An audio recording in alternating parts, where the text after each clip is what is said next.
Time for Sports 56 Middays with Greg Gaston and Eli Savoie. Sports 56 Middays is presented by FedEx. FedEx, helping small businesses simplify e-commerce. And Virginia with the all-time turnaround title. We, the North, are now we, the champions. The Raptors, the 2019 NBA champs. 3-2. Washington Nationals are world champions for the first time in franchise history. Let the good times roll. LSU sits on the throne of college football. And this one is over. Kansas City has won their first Super Bowl in 50 years. Now, here are your hosts for Sports 56 Middays, Greg Gaston and Eli Savoie.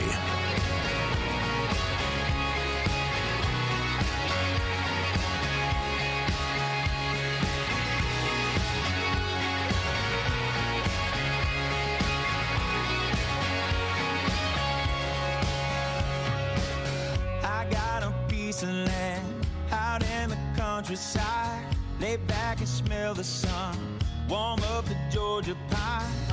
Feels so good to be taking it easy. Why would I ever leave? 'Cause I know I got some good friends that live. Welcome in, everybody, and happy hump day to you. After a Tuesday full of rain, we have a lovely Wednesday with the sun shining. It's the Wednesday, February 19th, 2020 edition of Sports 56 Middays. Greg Gaston, Eli Savoie, Gabe Kuhn, and a cast of thousands. We are in the Family Leisure Studios where family and fun come together. Family Leisure, 2120 Whitten Road.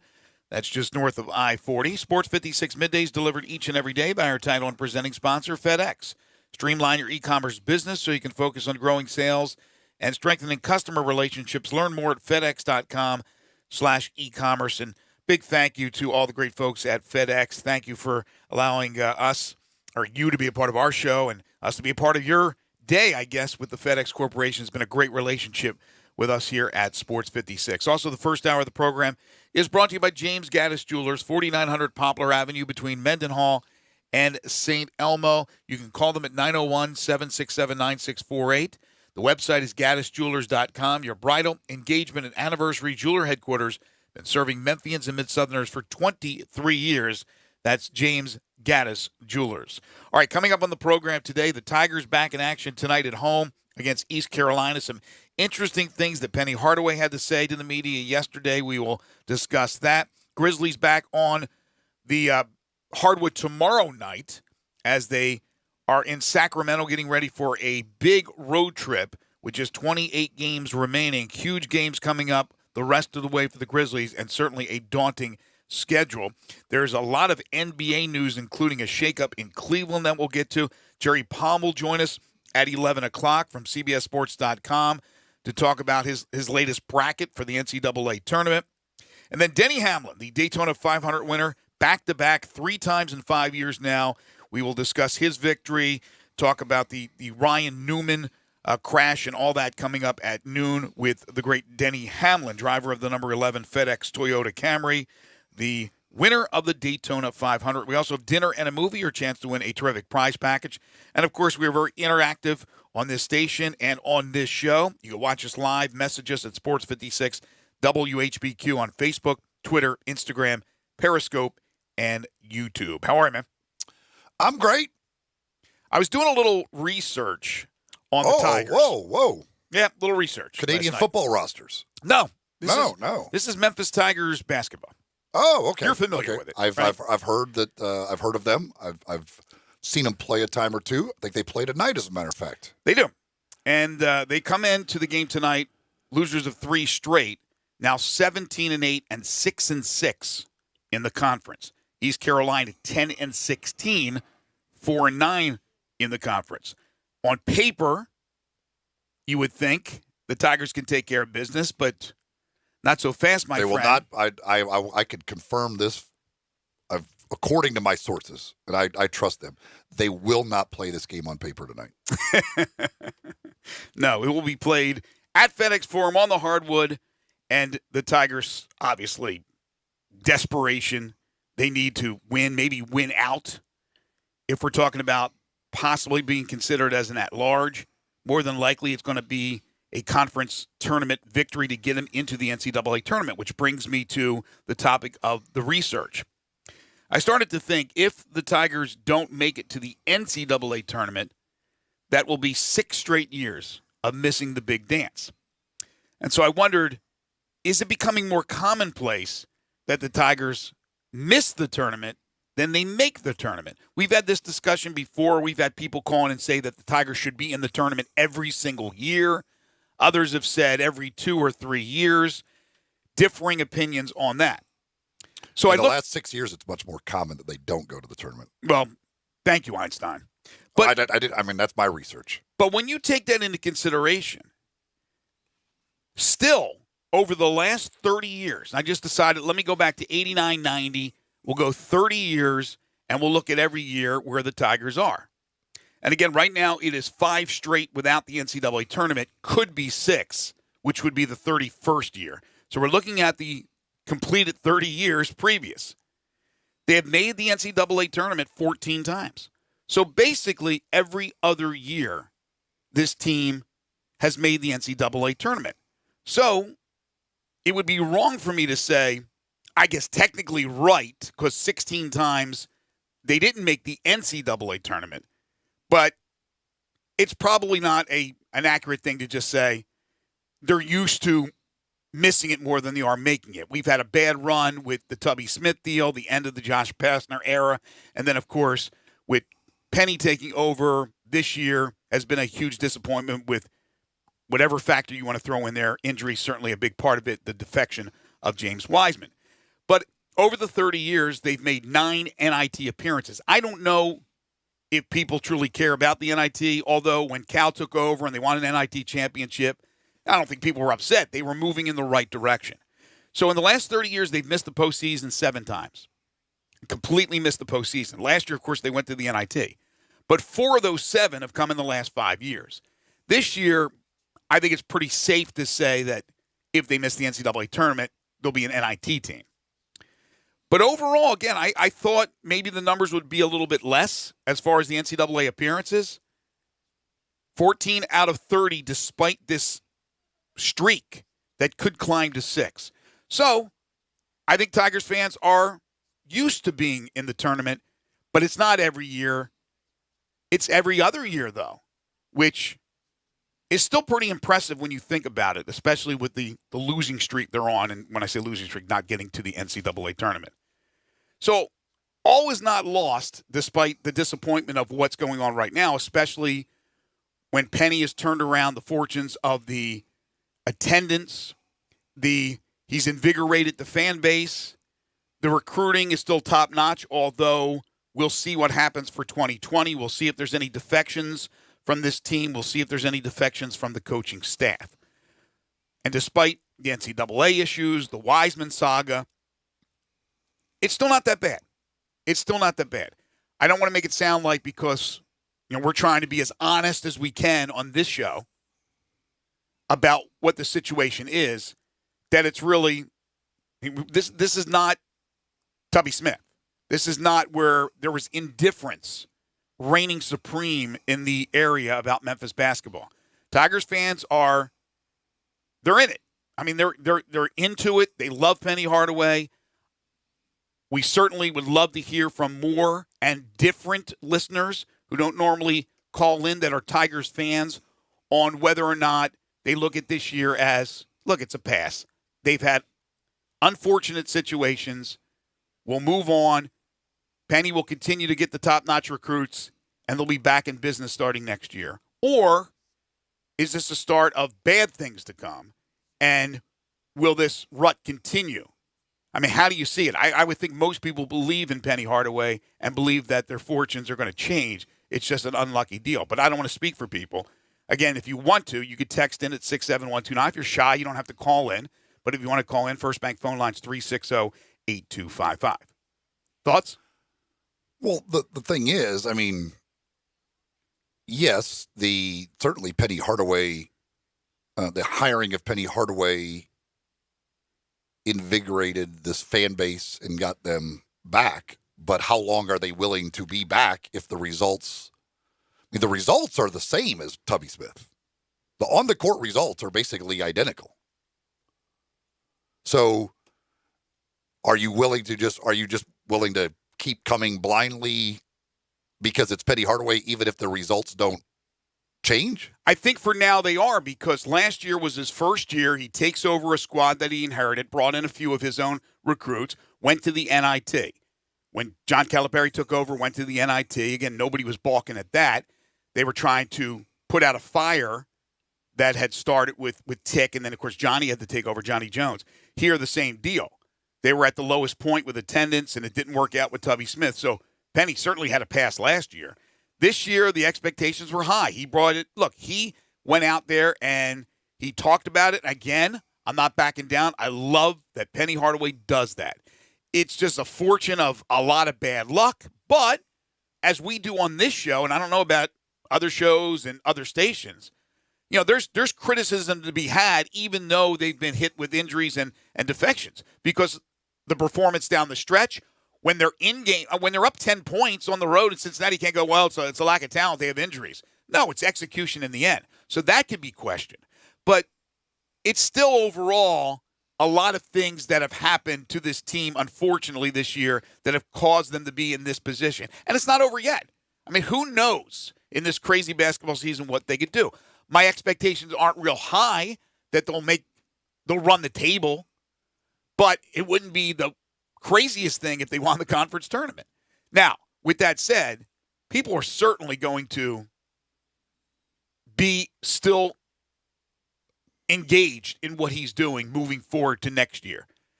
Now, next year comes and issues again come up. Youth continues to rear its ugly head with mistakes, and the team disappoints. Now you got nobody's going to say, hey, Penny needs to be fired, because they're looking at the bottom line, too, what he has brought, and that's fans back to the game and back to the arena. But I don't know if fans won't next season start to voice and be more vocal with their discuss if that happens. Now, Penny doesn't believe it'll happen, and most people don't, because how can you turn around and have as bad a luck as you had this year, next year? The thought is, no, next year it'll all work out for him. This is just one of those anomalies. But again, the simple question is for fans, like, how long are you willing to just go because Penny Hardaway is the coach? In Penny we trust, right? Wasn't that the thing? Penny we why trust. were they not going for Tubby Smith? The question would be, why did you not go when Tubby Smith was here, and you are going when Penny's here, even though the results on the court are the exact same? Well, there was a bunch of reasons. Obviously, he wasn't engaged with the fan base like Penny Hardaway is, as far as getting out there and promoting the program, the national recognition this program has regained because of the popularity of Penny Hardaway, the series that's being done on ESPN Plus about the team, the national recruits that he's able to get that Tubby wasn't able to get. And then Tubby obviously did not get to the NCAA tournament. The dwindling crowds were the reason why he was out. He would not, if they averaged 13,000, he would not have been out after year two. I know. That's what I'm saying. So for fans, why did you not go for Tubby and you do go for Penny, even though the results are the same? Penny's a native son. If you don't care about the results on the floor, then you should have been going. You should go regardless. They do, but there's also other reasons, and that's Penny Hardaway is one of theirs. He is a Memphian. He is a former Tiger great. Okay, so then don't ever claim. Then if you are a fan, you can never claim, well, they're not winning, that's why I don't go to the games. Well, because if the results don't matter. They matter. They matter. But then why didn't you go for Tubby? Because they're more willing to give Penny time. They weren't willing to give an outsider like Tubby time. What's that time? That's the question. I can't How much that. time are you going to give him just because he's Penny Hardaway? I can't answer that. But I think, again, most people are going to look at this and go, there are circumstances beyond their control why this season has happened the way it's happened. So they're certainly going to give him some slack as far as that's concerned in just year number 2. I don't think it's even a question. But Tubby didn't help himself. He didn't endear himself to the fan base. He wasn't out there recruiting the national guys. He wasn't selling the program on on a national level. So there's all these things, and that's why the fans are engaged. Plus the fact that he's Penny Hardaway, he's beloved, and they're always going to give one of their own the benefit of the doubt. Now, Penny yesterday met the media, and here's a couple of things that he said. He said, we're not above being criticized, which is correct. But he also said it's hilarious that this criticism is taking place. Like, we understand that, it's your choice to criticize, but why are you criticizing? It's hilarious. We've had all these issues. He also said that the appreciation for the team's fight has not been there from the fan base. They're not appreciating how hard these kids are playing game in and game out.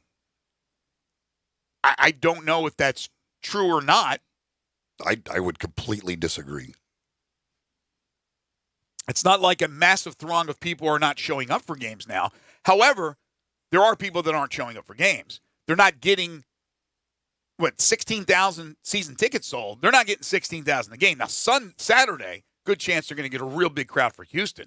And tonight will be a really small crowd. It'll be a really small crowd. And there's other reasons. It's a school night, work night, church night. But it's also a team that's lost 3 in a row, and they're playing a bad opponent. But if you're a true fan and you can get out there, you get out there. And I think they will, because I still think there's a lot of true fans out there. So I don't know about whether or not fans don't appreciate the fight. We've talked about it many times. There's only been an occasion or two that I've seen the Tigers team quit on the court, not play as hard as they play normally. These guys, even though they're trailing, fight to the end. When they're winning, unfortunately, a lot of games have gone down the wire, but they're fighting to the end. They make mistakes, but that has nothing to do with the effort. I am not going to knock the effort. I'm not going to knock that they don't care, because they care about winning as opposed to losing. But as far as the only thing I have a little bit of an issue with what Penny said was, he's right about we're not above being criticized, but then he said it's hilarious to be criticized. No, there are things to be critical of. The criticism would be, again, with 10-point double-digit leads down the stretch, and all of a sudden a team will press you, and then you can't break the press, or who has the ball, who's taking the shot, who's on the court. Those are things that can be criticized. I mean, again, if he says we're not above being criticized, then there's going to be criticism. It's never going to be Shangri-La and perfection out there, especially when you're losing a lot of these close games. He's the one who said that we got to find a way to win some of these games. We have to finish. And they haven't been able to finish. I mean, the thing I don't see. I have heard there is literally next to no criticism of the team for the most part. Most people continue to make excuses for the team. Oh, I get a lot of texts with criticism. I get a lot of personal texts from people I know that criticize why this guy is in there, why Lomax was in, not Boogie Ellis more with the ball. I get a lot of that. So that's just me. And I think on our show, the Tigers are more criticized than a lot of other places with our fan base. But I mean, there is criticism of like lineups and stuff like that. But I'm like, saying they don't appreciate the fight of this team. I've heard nobody say that this team doesn't try. Right. No, you're right. I don't hear that. I mean, that's not a thing. Maybe that's not just even something. a thing. Maybe that's just something he perceives. And it's hard to argue whether it's accurate or not because we don't gauge all the people. We don't poll all the people. And again, and even going beyond the effort part, yeah, I mean, there is some criticism of certain things like lineups and stuff like that. But generally, more people are making excuses than are, because it's all James Wiseman and the injuries, much more than like this team, which is woefully underdelivered on what it's supposed to do, criticism of that. Like, it's much more of, well, James Wiseman left, there's a bunch of injuries, like, what do you expect out of this? This is just bad luck. Bad luck, it's bad luck. They've had bad luck. It's much more of that than, boy, they have done a terrible job this year in getting the most out of the talent that they have on this roster. There's no question about it. I mean, and there's certain media members as well who that's their narrative. That's their narrative. And I'm not saying it's wrong. There certainly are good reasons to, I guess, make an excuse for this team because of not living up to its expectations, because of what they have lost. However, within all that, there are still games that you wonder, what's going on? Why is it more one-on-one? Why is there no play set here with 10 seconds to go? And why is this guy got the ball? And look, we're all Monday morning quarterbacks and Monday morning point guards, I guess. But that is where the criticism is. As far as overall and the lack of the wins that they expected, I think most people, yes, some will use it as a crutch, but most people understand that, man, when you lose the guy that you built your team around, Wiseman, that's a huge loss. And then you try to recover, and then you also get hit with some key injuries like Jeffries. I mean, I can understand their excuses. We don't use them necessarily on this show because we're trying to get down to the X's and O's and who's on the floor and rotations and things like that, trying to kind of digest a little bit like what's happening with the basketball, what's happening on the court in those final 5 minutes. Why are they turning the ball over as much as they are? You know, why is this guy, again, making the play when maybe it should be somebody else? Why is Achua not getting the ball as much when he should be getting touches all the time? So that, I think, is where we criticize a little bit more, and I think rightly so. But I think the fan base overall, because of their love for Penny, and it's understandable. He has done an awful lot for the city, an awful lot for that university, an awful lot for this program, and they buy into the fact that it's just bad luck this year. And we move on to next year. And, look, nobody's going to be – I doubt very much anybody's going to be calling and say, yeah, fire the guy. There are some people that say, well, Tubby only got 2 years compared to Penny. But, again, look at the circumstances. They're completely different. They're not jumping ship here at the end of year number 2 for Penny like they were for Tubby. And the bottom line is still the bottom line. Sell tickets. Sell tickets. Now, again, I think next year we'll see what happens when the smoke clears. No pun intended. When the smoke clears, who's still here? What recruits they have coming in? Are there any changes to the coaching staff? And then what they do next year on the court will be gauged, I think, a little bit more critical by fans than this year. All right. First hour of the program brought to you by James Gaddis Jewelers, 4900 Poplar Avenue between Mendenhall and St. Elmo. The website, gaddisjewelers.com. Give them a call at 901-767-9648. James, Linda, and the rest of the pros will take care of you at James Gaddis Jewelers. They are full-service jewelers with 2 bench jewelers ready to serve you. Been serving Memphians and Mid-Southerners for 23 years. James Gaddis Jewelers. This is Middays on Real Sports Talk, Sports 56, 96.1, and 87.7. We are Sports 56 WHBQ. Listen to us daily on AM 560, 96.1 FM, or 87.7 FM. Let's say you just bought a house. Bad news is, you're one step closer to becoming your parents. You'll proudly mow the lawn. Ask if anybody noticed you mowed the lawn. Tell people to stay off the lawn. Compare it to your neighbor's lawn. And complain about having to mow the lawn again. Good news is, it's easy to bundle home and auto through Progressive and save on your car insurance, which, of course, will go right into the lawn. Progressive Casualty Insurance Company, affiliates, and other insurers. Discount not available in all states or situations. Get to Holly Chevrolet in Marion to take advantage of great deals during Holly's 2020 kickoff sale. Right now, get 0% financing for 72 months on the all-new 2020 Chevy Silverado 1500 plus $1,000 bonus earnings. Or get 0% financing for 72 months on a new 2020 Chevy Equinox plus $500 cash allowance. Stop by today and check out Holly's large selection of new and pre-owned cars, trucks, and SUVs ready for you to enjoy. And at Holly Chevrolet, it's a no-pressure, no-hassle environment. As a matter of fact, there's no badgers and never pay a dock fee. Find new roads at Exit 14 off I-55 in Marion, just 15 minutes from downtown Memphis, or online at hollychevrolet.com. 2020 Chevy Silverado 1500, stock number N4007. 2020 Chevy Equinox LD front-wheel drive, stock number N4074. 0% financing on approved credit. All discounts, rebates, and incentives are included and applied. Must qualify finance with GM Financial. 2005 or newer GM product. Price does not include tax, tag, title, registration. Take delivery by 3/2/20. See dealer for details. The Can-Am Spring Fever event is here and ready to take you on the ultimate off-road ride and get you some serious savings. Can-Am is built for ripping through trails, crawling through mud, cruising over dunes, getting the job done. Get it done for less. Farmers and ranchers can save up to $1,500 on select 2020 Defender models, or even on select 2019 models, save up to $2,500 during the Spring Fever event. Get yourself a new Can-Am off-road vehicle at a great price. Visit us today, Olive Branch Motorsports, 5656 Goodman Road, or online at obmotorcycleatv.com. Got something you want to get off your chest? You better have a backup plan. Want to join the conversation? Someone needs to tell him he has to grow up. Join us on the First Bank phone lines at 360-8255 or the First Bank text line at 67129.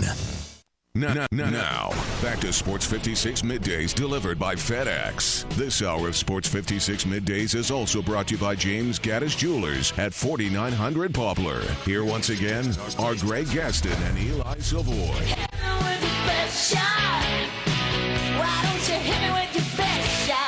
Talking Tigers here on the program. Also, the Grizzlies back in action tomorrow night. 4-game road trip, huge road trip at Sacramento. They got the Lakers and the Clippers and the Rockets. And the Grizzlies right now sitting 4 games in front of Portland for that final playoff spot. 28 games to go, and it will not be easy. Ja Morant, by the way, last night on ESPN, I'm sure they taped it over the All-Star weekend, but with Rachel Nichols, and just a terrific interview. He just gets it.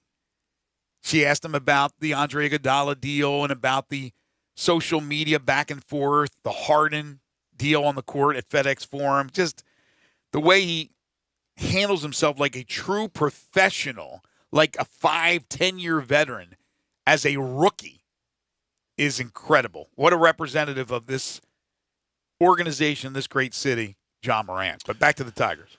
Some text here on the First Bank text line. One says, I think Penny would get 2 more years to get it right, then the NCAA tournament every year, or by 22, questions will arise.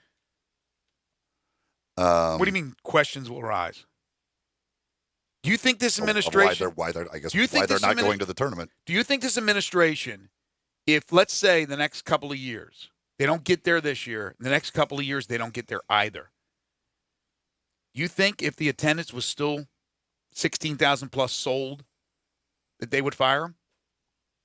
If he doesn't get to the tournament next 2 years, Petty will step down. I was just saying, it depends on what fashion he's not getting the tournament in. If it's a thing where he's like 2 games over 500 at one point, then people are going to sour. It's just how I'll it is. I'll answer the question. No, the administration would not fire him. As long as those people are buying those tickets, he would not be. And I don't think we'll get to that point, but just if it does, there will be fans, certainly the texter's right, that will be questioning and wondering and asking, and maybe some even going as far as wanting him fired. But I don't think the bulk of it will be there where it's enough to make a change in the administration making a change. Another text here says, if the NCAA passes the new transfer rule, Penny is in trouble because I see some people leaving. Well, we shall see, but, there may be some that transfer out, but there could be others that transfer in. Well, 2 things. Number one, they may transfer no matter what, even if they have to sit out a year. But the person's referring to this rule that appears will be approved by the Division I Council this spring. It will allow Division I student athletes in all sports. There are some sports where you're allowed to do it right now where you can transfer and be immediately eligible. This is a one-time deal. The opportunity to compete immediately after transferring one time, that's the proposed change. They're waiving the guidelines and will be adopted by the D1 Council this spring. I think absolutely it will.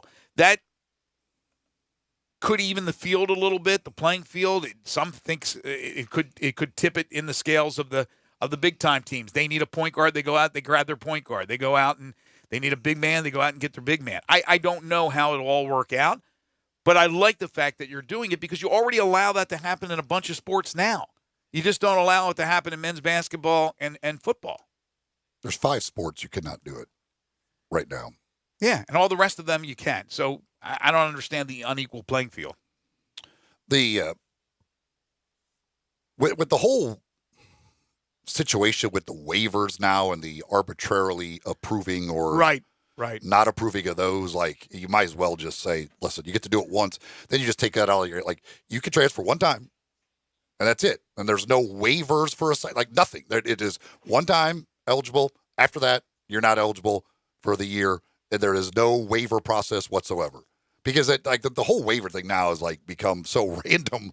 I mean, most guys get approved, and then all of a sudden, like they randomly will like, no, he's not approved, just to like make it so like there is actually still a process. Like they don't know why that guy's not approved. I don't think he's just not approved. Well, perfect example, Isaiah Stokes with Memphis. Did anybody expect him to get the green light from the NCAA tournament or from the NCAA after what happened with James Wiseman? No. But then the kid for Tennessee about a month ago got approved. And yes, there's no rhyme or reason. There's also no time factor. It could be beginning of the season. It could be middle of the season, very end of the season. But if they had this rule intact, Isaiah Stokes would be playing right now for the Tigers. The question on that rule, and I didn't read the whole thing, and I don't know, maybe it was addressed, but if you transfer like at the semester, are you eligible to start playing the second half of the season? I don't know. With your new school? I don't know. It's a good question. It's a good question. Like some big school Duke gets a kid hurt in the first half of the season, saying. And at the Christmas break, like, oh well, we need a guy at this position, so let's they go to whatever school, kid transfers, plays at Duke second half of the year. So I don't think the verbiage is out yet, but every single conference school, they're all talking about it at this point. I don't think the verbiage is completely out yet. I think the Big Ten is the only one to sort of go all the way on it. But I haven't read the verbiage. No, I think the ACC just recently also stepped up their game on this. Look, it's going to happen. Jerry Palm may have more information when he joins us at 11 o'clock on what he thinks will end up happening and if he believes, like I do, that it will be passed. A couple of other texts here in the First Bank text line. One person says, I love Penny and wanted him as our coach, but when are we going to start asking the hard question, can Penny really coach at this level? To me, it's starting to look more and more like maybe he can't. This team is playing a very frustrating brand of basketball. I'm tired of all the excuses. They have not improved much since the start of the season. The turnovers, poor rebounding, bad shot selection are all still there, and regular season is almost over. That's on the coaching staff. Yeah, I mean, they are tough to argue a lot of the points made. In conference play, they are dead last in turnover percentage in the conference and free throw percentage. With, again, and you could talk that James Wiseman isn't there. You could say that DJ Jeffries got hurt, but they are still as talented or probably more talented than every other roster in the conference. And even maybe you could say Houston or but you're dead last. Like you're worse than East Carolina and Tulane in turning the ball over and shooting free throws. You can blame a lot of things for not having Wiseman and for not having Jeffries. But what you can't blame for those two guys not being there is the rest of the team missing free throws, like you said, or turning the ball over. That's on the team. That's not on injuries. That's not because of anything. Now, again, you want to bring up the next excuse is, again, to some degree, it's understandable. This is one of the youngest or the youngest team in the NCAA. So you're going to make youthful mistakes. But to that texter's point, you would think this will be game 26. By game 26, you've improved in those areas. Guys have had a lot of games now under their belt. And that's why I looked at conference only, because you had plenty of time to get used to the fact that James Wiseman wasn't playing with you. Like right. That was beyond. So eliminate all of those games if you want to say there was this transition period of trying to get used to James Wiseman not being there. Well, you had that. And starting in conference play, you are the worst team in the conference in turning the ball over still. And you can't shoot free throws. I mean, that's giving away a lot of possessions if you are turning it over more than anybody else and you can't make free throws. Yeah, there's a lot of criticism to be doled out.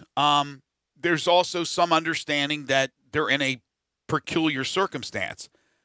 And James Wiseman was the stud. But I think what it does, it also says that maybe the services that rate these guys either did a poor job or that these guys are just slow in making the transition to college basketball.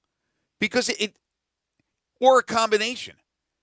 Because there's still highly regarded recruits on this team, with some of them finishing up their first year, and then some other guys that are finishing up their second year, still extremely young, but you would think that improvement continues over the course of a long season. And we are towards the end of this season.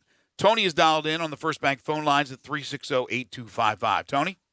Hey, guys, how you doing? Hey. Good. I think it's got to say something about, forgetting that you lost James Wiseman, because they were able to weather the storm through that. But when you lose a DJ Jeffries, come on. You're probably your number 3 scorer that's on your team, or number 2 stepped up afterwards. So you lost a lot there. Mm-hmm. I would agree about the free throw shooting. The free throw shooting is awful.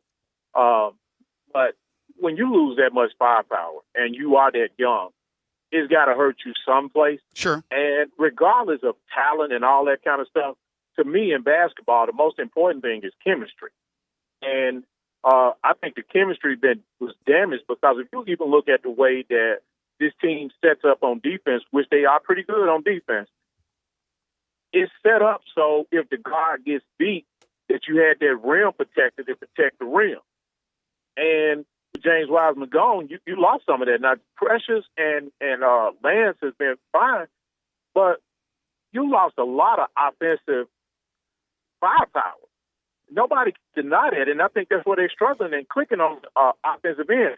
Now, I think the other thing that hurts them, and even Penny should recognize this, they really don't have a true point guard. Well, that's the issue, Tony. Let me jump in for 1 second, because you're right about Wiseman, but they're still one of the great defensive teams in the country. So they have been able to overcome the loss of Wiseman. So let's not even talk about the defense. Let's talk about the offense. Where are the problems being made mostly? It's turnovers. They have lost a number of games because of the lack of possessions, because of turnovers, right? And where does that happen? From guys with the basketball. So it's the combination of all those guys with the basketball. Are the right guys starting the offense? That's the problem. I think the one and only problem. I think the Tigers probably have 4 losses at most if they have a competent point guard and the turnovers are a lot less. Wouldn't you agree?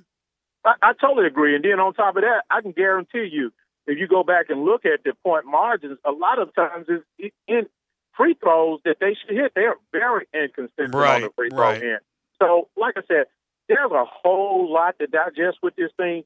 But being young, not having a point guard, losing one of your key cogs right at that, what game was that, the SMU game? But all those games, if you go back and look at it, they were in that game. They were in each one of those games. They don't know how to finish because they don't have a point guard. They don't have their floor leader. Tony, thank you, man. Appreciate the call. Care. Yeah, they've been in just about every single game with the exception of Tulsa. I'd have to go back and look. If one got to double digits, it may have at the end with some free throws. But for the most part, games have gone down to the wire for the Tigers, with the exception of the 40-point loss at Tulsa. All right, when we come back, the Tigers' football schedule was announced yesterday when we went off the air at 1 o'clock. We're going to go over that. We'll continue talking Tigers basketball and Grizzlies if you like. First Bank phone lines, 360-8255. You can follow up what Tony had to say. First Bank text line, 67129. At 11, Jerry Palm will join us. We'll get the latest on the NCAA basketball landscape. This is Middays on Real Sports Talk, Sports 56, 96.1, and 87.7. Want to get your voice heard? Hit us up on the First Bank phone line or First Bank text line. Do you know one of the best things you can do for your employees or family's health? Provide Arctic Clear bottled water. Arctic Clear bottled water is your locally owned and operated bottled water provider. Arctic Clear is 100% natural spring water with free delivery and setup, dependable service, and no long-term contracts. What an easy choice. Call Jeff Manus today, 901-382-2363, or visit arctic-clear.com. Arctic Clear bottled water. Call now, 382-2363. That's 382-2363. Step up your wings game at East Coast Wings and Grill. With 60 wing flavors and 7 heat indexes, do you have what it takes to turn the heat on your wings up to insanity? East Coast Wings and Grill is family friendly with a large variety menu to satisfy the whole bunch. Sign up today for their loyalty program and taste the rewards. For every $1 you spend, you collect a point. Earn 100 points and receive a $5 reward. Next to Lowe's off Highway 64 in Bartlett, come try America's best wings at East Coast Wings and Grill. If you've always thought, hey, I'd look pretty good in Lexus, well, guess what? Lexus thinks so too. Lexus is offering you the Golden Opportunity Sales Event. Great offers on all 2020 models and special lease options. Drive in luxury and confidence, knowing that every new Lexus comes with complimentary first and second maintenance services. Stop by Lexus of Memphis, 2600 Ridgeway, and put yourself in the driver's seat of an all-new 2020 flagship LS500. Hey, you look pretty good there. Lexus Golden Opportunity Sales Event at Lexus of Memphis. Experience amazing. If you're going on vacation, making a college campus visit, or if business takes you out of town, there's just no better place to board your dog than Barks and Recreation, 965 Reddick Cove between Bud Davis Cadillac and the Blue Plate Cafe in East Memphis. Boarding, daycare, grooming, we have the best of everything at Barks. Indoor-outdoor kennels so your family member can go in and out as they please. Indoor and outdoor play areas. 4 walks a day. Group play and individual attention from the best staff in the Mid-South, which includes an overnight staff to ensure the safety and comfort of your pet 24 hours a day. All reasons to choose Barks and Recreation above all other boarding and daycare facilities. BarksDaycare.com or 509-0909. Check us out and make your reservations now at BarksDaycare.com. If your dog could speak, he'd say Barks. Hewlett & Dunn, nestled on Old Town Square in Collierville, has 4,000 square feet of the largest boot selection in 200 miles. International boot legends Luke Casey, Double H, Red Wing, Ariat, Justin, and Tony Lama. Hewlett & Dunn has rubber hunting boots by Dry Shod and recently has expanded the selection of safety work boots. Filson Hunting Gear, biggest selection in 3 states, and now carrying Duckhead. Western wear, hunting attire, jeans, belts, hats, and more at 111 North Center Street, Collierville on Old Town Square. You need to stop by Hewlett & Dunn? You bet your boots.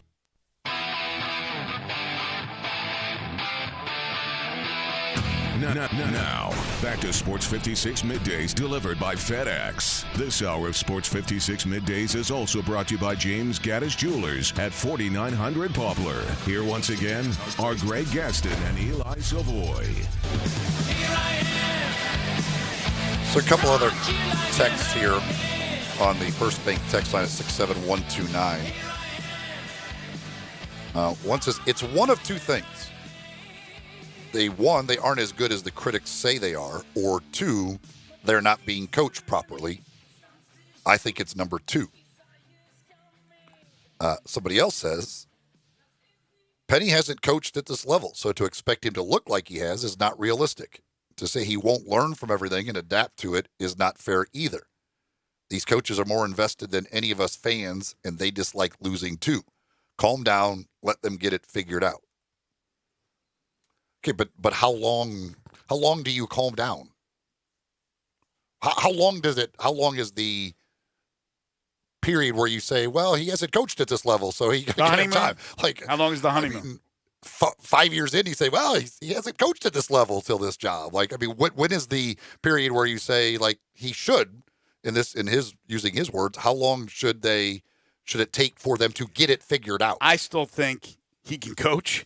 I just think he has a different style, and his style is letting these guys. I think his problem is that he has too much faith in these young players that they can all do things like he did.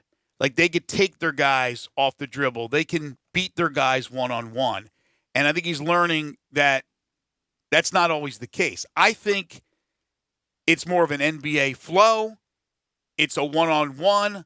There's not a lot of structure, and people want to see more structure. So they see if he's not running all these plays, they assume that he can't coach. I think that's wrong. I think he can. He's got other guys on the staff who know basketball. They don't have this vast amount of experience, but they do have it in the game of basketball. And basketball is, look, you got to beat your opponent, right? You got to beat them up and down the court. You got to shoot better than them. You got to play better defense. When it comes down to it, the game is fairly simple. However, decision-making, right players in at the right time, rotations, things of that nature, those are things that he has to get better at. Yes, you're always going to try to get better at any profession you're in. But you certainly don't want to be learning on the job for 4 or 5, 6 years. I mean, you want to, when you're hired, they expect you to be ready to go right away. But with Penny, it's a little bit different. But it's not like he didn't coach. He just didn't coach at the collegiate level. Another one says Penny couldn't coach at East. Saw a number of big high school games where he got out coached. Can't coach with hands in your pockets, pacing back and forth. He does, again, he does a lot of his coaching, most of his coaching in practice. And unless you're there, it's hard to criticize Penny Hardaway for what he does or doesn't do. He's not going to be this vocal, crazy Hurley or Bob Huggins or John Calipari on the sideline. I have no doubt in my mind that Penny can turn the thing around, and next year when these guys get more experience, they will be a better team. I have no doubt that can happen, but I do think what he created, talking to the media, all the smoke comment, all these things need to be learned for the off-the-court things, and he needs to sort of not temper expectations, but put a little less pressure on his players. I think there's something to be said about what he does and how he operates off the court. I don't think it's going to change drastically. No, because that's him. That's who he is. I think when you do that before the season and you have a letdown during the season, you open yourself up for criticism. That's what it is. And that's why that's why I brought it up the other day. Like, we saw it already after the UConn game, and he said, we need to win out. He's like, well, I wouldn't want to put that pressure on these players. Like, so he's clearly already realizing, like, okay, maybe I shouldn't say some of these things. Yeah, but I don't think he believes that they're not coached up right. They don't have the right offense, the right defense. I think he also, like most fans, are looking at the situation going, we lost Wiseman, we lost Jeffries. That's why we're in the situation we're in. But with coaches, they have to find a way to get around that and not just say, well, this is what happens because you lose your studs. Well, you have to find a way. Sometimes it works, sometimes it doesn't. But you got to dig yourself out of a hole with what you have. And you have to have confidence in all your other guys, which I think he does. If he's thinking that way, that's a real problem. If his thing is, well, we lost Wiseman and Jeffries, like, what do you expect? No, but he often brings up we blew a 10-point lead in the final few minutes. Wow, we lost Wiseman and Jeffries. What do you expect? He said yesterday, not directly about that, but again, he said, we're not above being criticized, but also said it's hilarious that criticism is taking place. Well, why is the criticism taking place?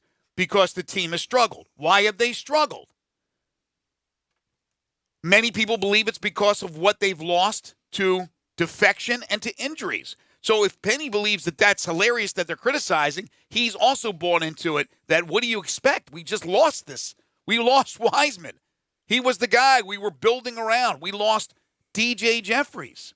I mean, he's only human, so he's looking at that too, that, wow, we lost some major cogs. But now it's being able to figure out, and that's what they're doing. They're working on it. They just haven't been able to figure out a way. And the reason is not because there's a lack of coaching and effort in practice. The reason is still missed free throws, lack of a consistent point guard, and turnovers. They're not losing with the effort. They're not losing with the defense. I guess my whole idea here is I don't think he should be surprised about any criticism that he's getting or that team's getting. And I don't think it needs to be addressed in the media that, oh, well, I don't think they should feel that way. We've lost our two best players. I don't know a lot of coaches that use that as a crutch. Yes, they at times will explain that that's the situation, but you can't use it as, oh, well, we lost it. This is why he didn't say, yeah, but again, he didn't say that yesterday. We lost Wiseman, we lost, but the inference is there. We're not above being criticized, but says it's hilarious that there are people that are criticizing. Well, again, if you do a little Sherlock Holmes, the reason that has to be in their minds is that why you think it's hilarious that there's criticism is because look at the circumstances that we have. We lost key components to this team. All right, let's go to the phone lines, and Ed is dialed in. Hi, Ed. Yeah, Penny, this is beginning his college career coaching. Coaching in major college basketball is difficult, and you can look around the country. Look at North Carolina this year. They lost one key player, and they have just fell apart. Washington's supposed to have 2 lottery picks. They have looked terrible. So he just has to understand that criticism comes when the expectations are high. But my main point about watching the team this year is the turnover. Mm-hmm. It has killed this basketball team the whole year. If they could just slow the turnovers down, they would have 4 or 5 more wins, even as poor as their free throw shooting. Yep. If they could just slow the turnovers down, and that's something that Penny's going to have to address next year. Over and over and over and over and over again. You got to get the turnovers. Ed, I got to drop you. There's a back. Again. Gotcha, my friend. Sorry, I had to drop you off. There was background interference. Is he getting a haircut? Or the chainsaw. I would say they're cutting wood in there. Yeah, the He's in a chainsaw shop somewhere. was going on behind him. Yeah. I thought I was about to get a haircut. Yeah, I didn't mean to cut you off. I had to because of the noise. But Ed's absolutely right. There's probably 4 or 5 wins that are now losses on their record because of turnovers. One thing about North Carolina, before this year, last 54 years, 1 losing season, and that was Matt Doherty. 1 losing season. Well, that's the thing. Roy Williams has won national championships. You get to have a year. Yeah. Memphis is going on the possibility of 1, 2, 3, 4, 5, 6 straight years without the NCAA tournament. Text here says turnovers and free throws are basic skills, can be improved with coaching, but we've gotten worse and show little, if any, improvement. Well, free throw shooting, these guys are now at the Division I college level. You have to practice on your own, and I guarantee you they shoot 1 million free throws. Penny can't go out there and shoot the free throws for them. Turnovers is a different ballgame. Slowing down the offense, which they have done a little bit, how they break a press, which they struggled against Cincinnati in those last 5 minutes, that I understand can be part of the coaching. But the free throw shooting, that's on the individuals. Bill is dialed in next. Hi, Bill. Hey, guys. It feels like beating a dead horse here. When you're playing your video games, all you guys that are emailing and texting in, especially the last one, when you play your video games, turnovers are something that you should be able to fix because the computer has an algorithm it uses all the time. So you should be able to adjust your offense and not make continuous turnovers. Right. But in reality, when you coach human beings, things change game to game. Guys have different. They're going to try something different every game potentially. Mm-hmm. I mean, Penny, the experience of being around playing when Larry Finch was here and seeing how everybody jumped on him when Larry this job literally killed him.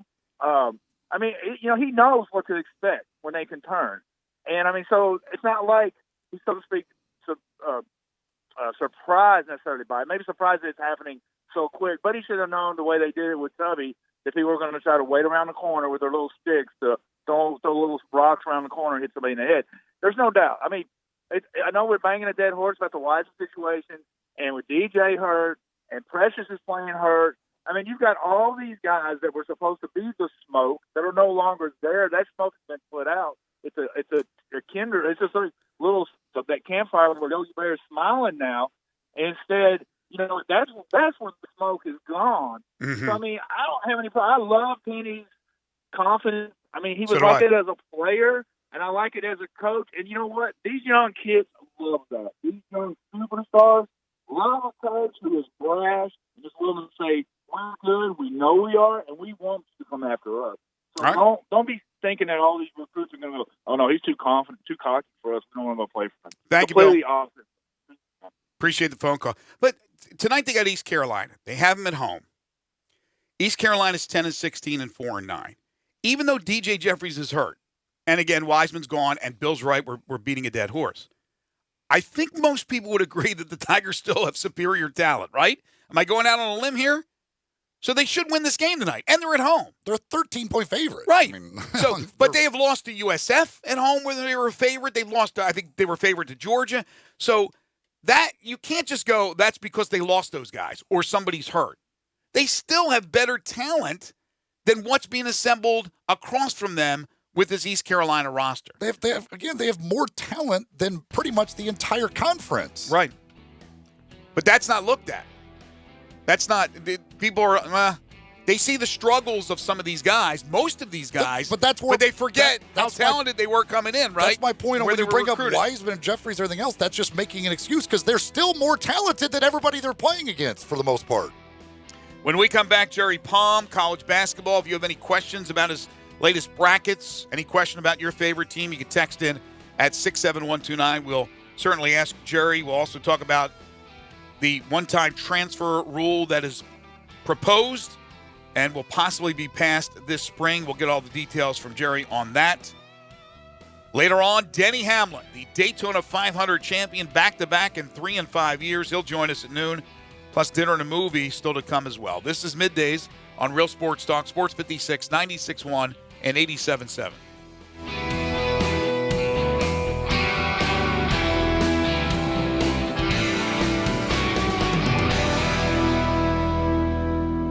Everyone agrees that February is the most romantic month. Not just because of Valentine's Day, but because it's so cold, this is the month when we really have to share that body heat. And if you want romance, you simply can't beat 117 Prime, Memphis's premier downtown dining destination. Take your significant other out for the dinner of their life at 117 Prime, and romance will definitely be in the air. A great wine list, a huge selection of bourbons, perfect steaks, and of course, the best oyster bar in downtown Memphis. Take the one you love to 117 Prime, and you'll definitely be sharing body heat later.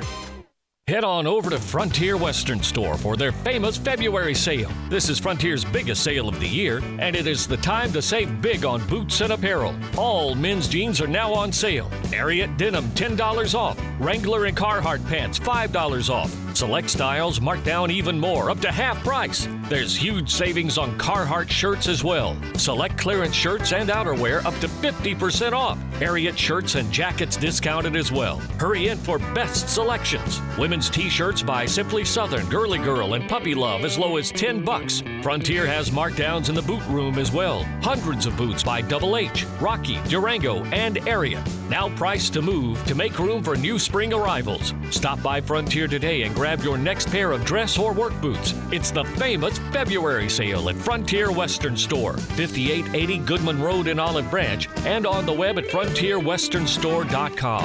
Family owned and operated since 1967.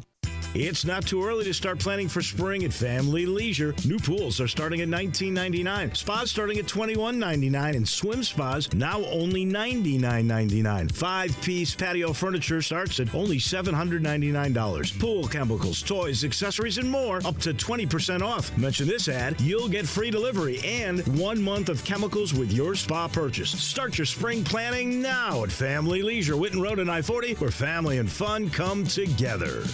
You already know you can listen to Sports 56, 96.1, and 87.7 anywhere with the Sports 56 app or at sports56whbq.com. But you can also keep up to date with everything going on by keeping up with Sports 56 on social media. Be sure to follow us on Twitter, Facebook, Instagram, YouTube, and Twitch for information on breaking news, chances to win prizes, and video of all the shows. Don't miss out on anything that's going on. Stay in touch with Sports 56, 96.1, and 87.7 on social media.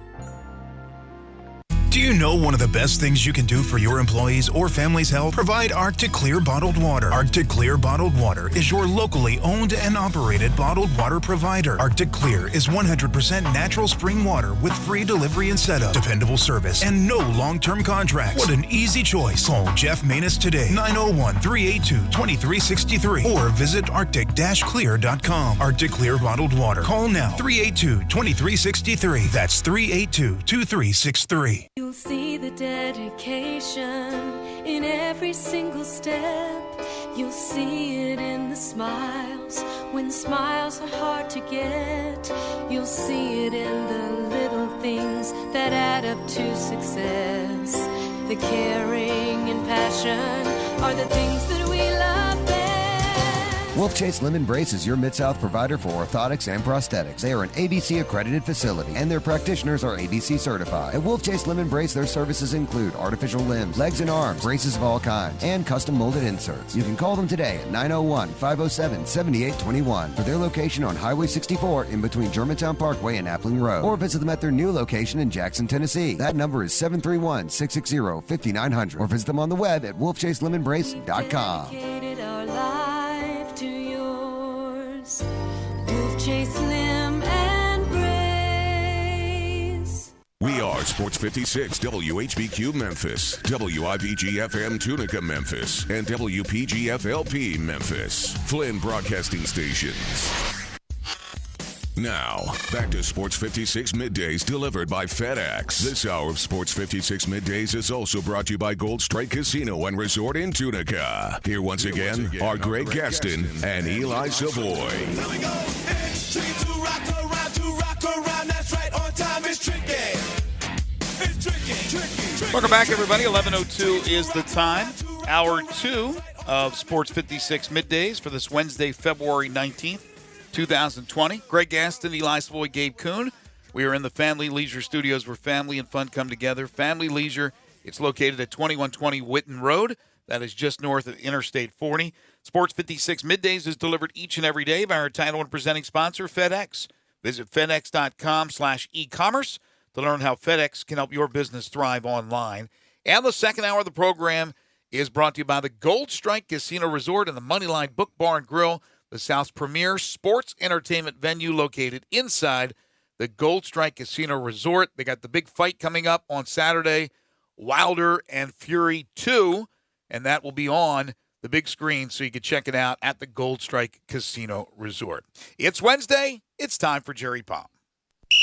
It's time for Sports 56 Middays Weekly Chat with Jerry Palm, college football and basketball writer for CBSSports.com. Here are Greg, Eli, and Jerry. Somebody, can anybody find me? Somebody to love. He is Jerry Palm, CBSSports.com. You can follow him on Twitter at JPPalmCBS. He joins us every Wednesday during both the college basketball and college football season, and that includes right now. Hey, JP.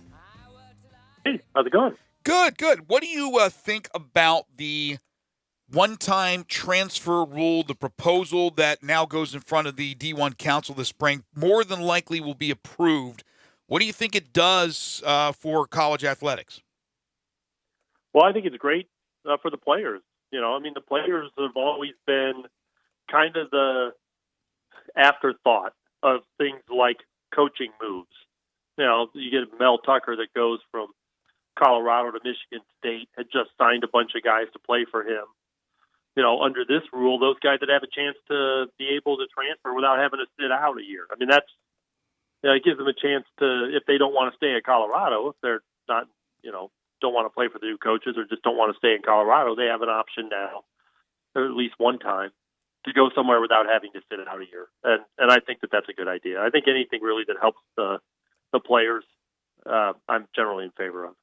Yeah, there are very few rules that they make in favor of the players. So it's getting better. Yes. There's more of a focus on that, but you know the wheels of the NCAA move pretty slowly, and but this is a case where they're actually kind of fast tracking this, which I'm actually pretty pleased to see. So, Jerry, in the SEC, well, Eli, ask him the question first. You asked earlier about if you transfer, what his thoughts are about. If you transfer in the second semester or whatever that was. Yeah. Jerry, do you know, like, if they do pass this rule, could you transfer at the semester and be eligible the second semester at a new school? I don't know. I haven't looked at it at that level of detail. I don't know. I kind of doubt they'd allow mid-season transfers. I mean, I don't know. But if you're saying like a guy's immediately eligible, yes, if he transfers in the middle of the basketball season, like what? Why? I don't know. I don't know. Boy, you talk about like then it becomes like the NBA. You can have like a free agent signing or something in the 10-day contract. There's the trade deadline. But although keep in mind that somebody transferring in the middle of the season is probably going to a place that doesn't have a scholarship for them. Well, right. I mean, Yeah, I mean, there's a possibility of that, but and then how about if that player had a bad academic standing at the other place, and then that's obviously a problem as well. Right. In the SEC, Jerry, Arkansas took another loss last night at Florida. Are they out yet in your bracket? Well, I mean, I didn't change the bracket overnight. I won't change it again until Friday. But yeah, I can't imagine they'll be in it Friday. It's just way too much the wrong direction lately for them, and the losses are piling up, and they're not all good losses. Now, losing at Florida is not the end of the world, but it's a team that's just done too much damage to itself over the course of the last month, really, since the loss at Mississippi State, really. And their best win, their only win of really any significance is the one at Indiana, and that looks worse as time goes by as well.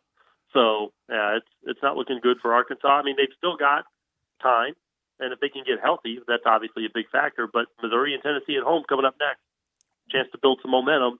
Still have a game at with LSU at home where you can make your mark. But the other games are pretty much must win if they're going to have any chance. With the Kentucky and Auburn in, LSU, I guess likely in, it would be hard for them, I think, to fall out. Out of that group of they'd have to really tank. Florida, Mississippi State, Arkansas, South Carolina, how many do you think could get in? 2. I'd be surprised if it was more than 2 of that group would get in. Just, obviously they could still all 4 make it, but then that would require a lot of help from other teams. It doesn't seem realistic. I watched a good hunk of that Kentucky game last night against LSU. They go on the road. They win in Baton Rouge. You had them on Monday as a 5 seed. Kentucky's I'm starting to really jump on board with this team to make a run. Richards is really becoming a terrific player on both ends of the court. What is the ceiling for Kentucky seed-wise? Well, probably a 3. I mean, that loss to Evansville's not going off the resume. Has Evansville won a Missouri Valley Conference game yet? I haven't checked on them recently. No, they have not won a Missouri Valley Conference game. That is the worst loss that anybody in the at-large pool has. But it's not like an outlier. I mean, it is in that sense. But, they also lost to Utah. They're not going to the tournament. They lost to South Carolina. And that loss may put South Carolina in the tournament. Mm-hmm. They won at Texas Tech, LSU, and Arkansas. Now, LSU is a likely tournament team. The other 2 are less likely. Louisville and Michigan State, still their 2 best wins. So, I mean, Kentucky's looking good in the SEC, but the SEC is not that good, and they did lose at Auburn. So it's, the real eye-catching resume-building wins are not there in the league. So they could be the best in this league and still no better than a 3. That said, I think, it's just my own opinion, that's the best team in the league and the team with the best chance to make it deep run of the tournament. Mm-hmm. As long as I also think of the top 3 in that league, they have the best chance to lose the first game because they may not take it serious. I don't know if you know this stuff here, but because South Carolina is 8-4 in the SEC, but they have weird non-conference losses that are just mind-boggling. And then last year, by the way. Remember last year, or 2 years ago, they had a great SEC record, a terrible non-conference schedule, and they ended up missing the tournament because what they did in the SEC didn't really, and maybe it was 2 years ago, didn't mean that much. And then Arkansas on the other side is 4-9 in the conference, but again, they're still somehow. Do you know what is the? Maybe we just limit it to the power conferences, but what is the best conference record that somebody's had and not gotten in, or the worst conference record and got in? Well, among the power conferences, I think and I'm going off the top of my head now, I think the best conference record to get left out would have been 4 games above 500. Something like an 11-7 or a 10-6 or something like that. And only one that I can think of, and that was a long time ago, has gotten in that was, as many as 4 games below 500. Although, now, what about that Oklahoma team, though? A couple years ago with Trae Young that tanked the end of the season. They may have also been 4 games below 500 in the league. But that's the record for that. But here's the thing. That's trivia. not criteria, because your conference performance is not anywhere on the team sheets at all. They don't care. You know, it's just the But opponents usually, and wins and losses. Like, yeah, that doesn't matter whether they're a conference or not.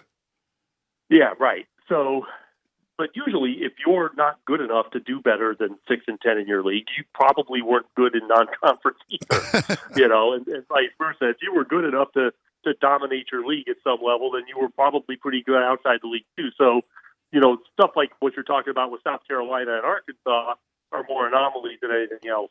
You know, Jerry, is there a small conference, and I'm looking right at the Southern right now, that could have a team that doesn't win their tournament get in as an at-large? Well, East Tennessee, perhaps. That's what I'm looking at. That's what I'm staring at right now, yeah. Yeah. Now, the thing to keep in mind for these teams is that you have to remember that if they're at-large candidates, it means they took a bad loss in their conference tournament. So you just can't look at what they've done now. You have to add a bad loss to what they've done now. Now, for East Tennessee, they don't necessarily have to have a bad loss because Greensboro's in the top 75 of the net. Furman's in that neighborhood as well. So they could take a loss that's not as bad as some of these other teams. Northern Iowa won in Colorado. They got a couple of bad losses in their league already at Illinois State and Southern Illinois. They could lose at Loyola or to Loyola. They just lost at Loyola this past week. If they could lose to them again, and then they might be all right as well. But that's pretty much it. It's just those two that are decent at-large candidates in some of the smaller conferences that don't normally put teams at-large in the field. By the way, Jerry, that Oklahoma team was 8-10 that year in the Big 12. So two below. Okay. Yep. All right. That's not unusual. Well, heck, I mean, in this year, in the Big 10 this year, there will have to be some teams under 500 that get in. Because right. There are power conference teams. There are power conference teams that get in below 500 every year. Yeah, I mean, yeah, it's almost every year. Yeah, it's just, you know, people get fixated on that, but you know, it's all up in arms. You shouldn't make the tournament if you can't even be 500 in your league. But you know, in the Big 10 this year, you could be 8-12 and still be a pretty good team. Yeah, right? I mean, what are you supposed to do? If what you did outside your league. I mean, you know, once you get up to 12 losses, you know, you would have to have been really good outside your league in order to, you know, have a good enough record to get considered. But yeah, I mean, that's the way that league is this year. Yeah, if there's that many good teams in a conference, that's just what it is. Like you're going to lose a bunch of games. You're going to lose games when you play those other good teams. Yeah, every game has a winner, and every game has a loser. So it's the way it works out. The American Conference, is Houston secure? They are the most secure. I still consider them a bubble team because I think it's not entirely unreasonable they could play their way out. You know, they still have Memphis home and home. They're at UConn, Cincinnati at home, Tulsa. I mean, you know, if they go a little bit cold, they could be in some trouble because they've got a schedule that would take it out on them if they got a little cold. If they had an easier schedule, I'd feel better about them being securely in the field. But, you know, their wins are Wichita and South Carolina. I mean, Wichita twice in South Carolina. But they haven't really hurt themselves in the loss column yet. And so as long as they don't do that here down the stretch, they'll probably be okay. Did you do a preseason bracket? Sure. I don't remember much about it. But right. Yeah. I thought you did. And, of course, you had to have Memphis in. Everybody had Memphis in. I did. Oh, yeah. They were like a 4, as I recall. I remember they were middle of the top 25. Do you remember how many American teams you had in? Well, I would have had Wichita as well, and probably either Houston or Cincinnati. I think I expected more of Cincinnati than we've gotten so far. So probably them. I don't know if I had Houston in or not. Yeah, I mean, I don't remember. It's a roundabout way to get to the point that there's a possibility that only the conference tournament champion gets in. Yeah, that's true. Which nobody would have thought that. Right. Yeah, especially if that team is Houston. Yeah. Cincinnati, Wichita, Memphis, you know, still have Tulsa? something of a shot, but not as an at-large. No, not as an at-large. I'd be shocked if Tulsa. What's that? I was going to say Tulsa, no, not as an at-large, but Memphis would have a better shot than Tulsa, and they lost to them by 40. Yeah, well, it's not a one-game season. I know. But yeah. Okay. And Memphis has got, still some games that can help them, but, we haven't really seen the Memphis capable of winning those games. Right. Somebody texted, they said, what's the worst seed that a Power 5 conference team could get? Can't imagine even with a below 500 overall who wins an automatic bid would If be you're a talking 60. about an at-large team, yeah, probably 12. What 11 or 12. I've had brackets with, the first 4 this year could be 11s and 12s, and you could see power conference teams in that group. So yeah, but as an at-large, not somebody sneaking up like say a Providence and winning the conference tournament. Maybe that's not the greatest example. Could be a 13 maybe, but as an at-large team, a 12. Yeah, what is do you know what from an automatic a team that obviously had a terrible year or whatever wins a Power 5 conference tournament. What is the lowest seed they've ever had? I think it's 13. I think Arkansas did it one year in the SEC. There was the year Georgia went on that run when they had the tornado in Atlanta. Yeah, they may have been a 13 as well, or a 14. Yeah, it's something like that. It's 13 or 14. I know it's happened a couple of times in the SEC. Oregon was a 12 last year, had to win their conference tournament to get in. So yeah, that kind of thing doesn't happen much in the power conferences. Yeah, just because there's too many good teams to allow that to happen. But I remember, one year that the Connecticut with Kimball Walker won the tournament. They won they won 5 games in 5 days in the Big East tournament, and they were very clearly on the bubble entering that tournament. Ended up a 7 seed and winning the national title. But that's not the kind of team we're talking about. You're not talking about a team that was on the bubble. You're talking about a team that was way out and still found a way in. Jerry, I thought I figured out the top of the Big East. It looked like Seton Hall to me was the best, and they still may very well be the best team. But after what's transpired lately, I have no idea. Creighton's playing incredible. All those teams are capable. How would you rank the top 3 in the Big East, just from what you think, not from what they've done on the resume? Who do you think are the top 3 teams in order, best teams in the Big East? Well, I would go Seton Hall, Villanova, Creighton gap to the rest. But not a huge gap because Marquette's still pretty good, and Butler. Those are still good teams. But there's a noticeable gap between those 3 and the rest. Okay, it's tough, man. Every night, one's beating the other. But that's one of those deals where sometimes the cannibalism within the conference really hurts when it comes down to Selection Sunday. But then other times you look at it and go, wait, it's not hurting the Big East. I don't think at all. Yeah, it's more likely to hurt in the Big Ten. Right. But yeah, it's the bracket I was trying to do, or the one I did for Monday, those 3 teams were right next to each other in the bracket, and I remember thinking, gosh, how do you order? How do you separate them? I probably spent more time trying to order those 3 teams in the bracket than I did pretty much anything else with a group of teams. Wow! And again, Friday you will update your brackets, but right now, the same number ones, but you have San Diego State as the overall number 1? No, they're in the East, right? No, they're 4th. Baylor's the overall number 1. My bad. So Baylor is the number 1 overall. They're the best team I've seen. I said this to you last week. I think I said it to you the week prior. Gonzaga 26-1, San Diego State's 26-0, and Kansas is 23-3. But they are your number 1s. There's another noticeable gap in terms of at least tournament resumes between those 4 and everybody else. Okay. One final thing, and I go back to football. Well, we started the conversation actually with the transfer rules. It wasn't really football. But the Mark D'Antonio deal is getting uglier by the moment.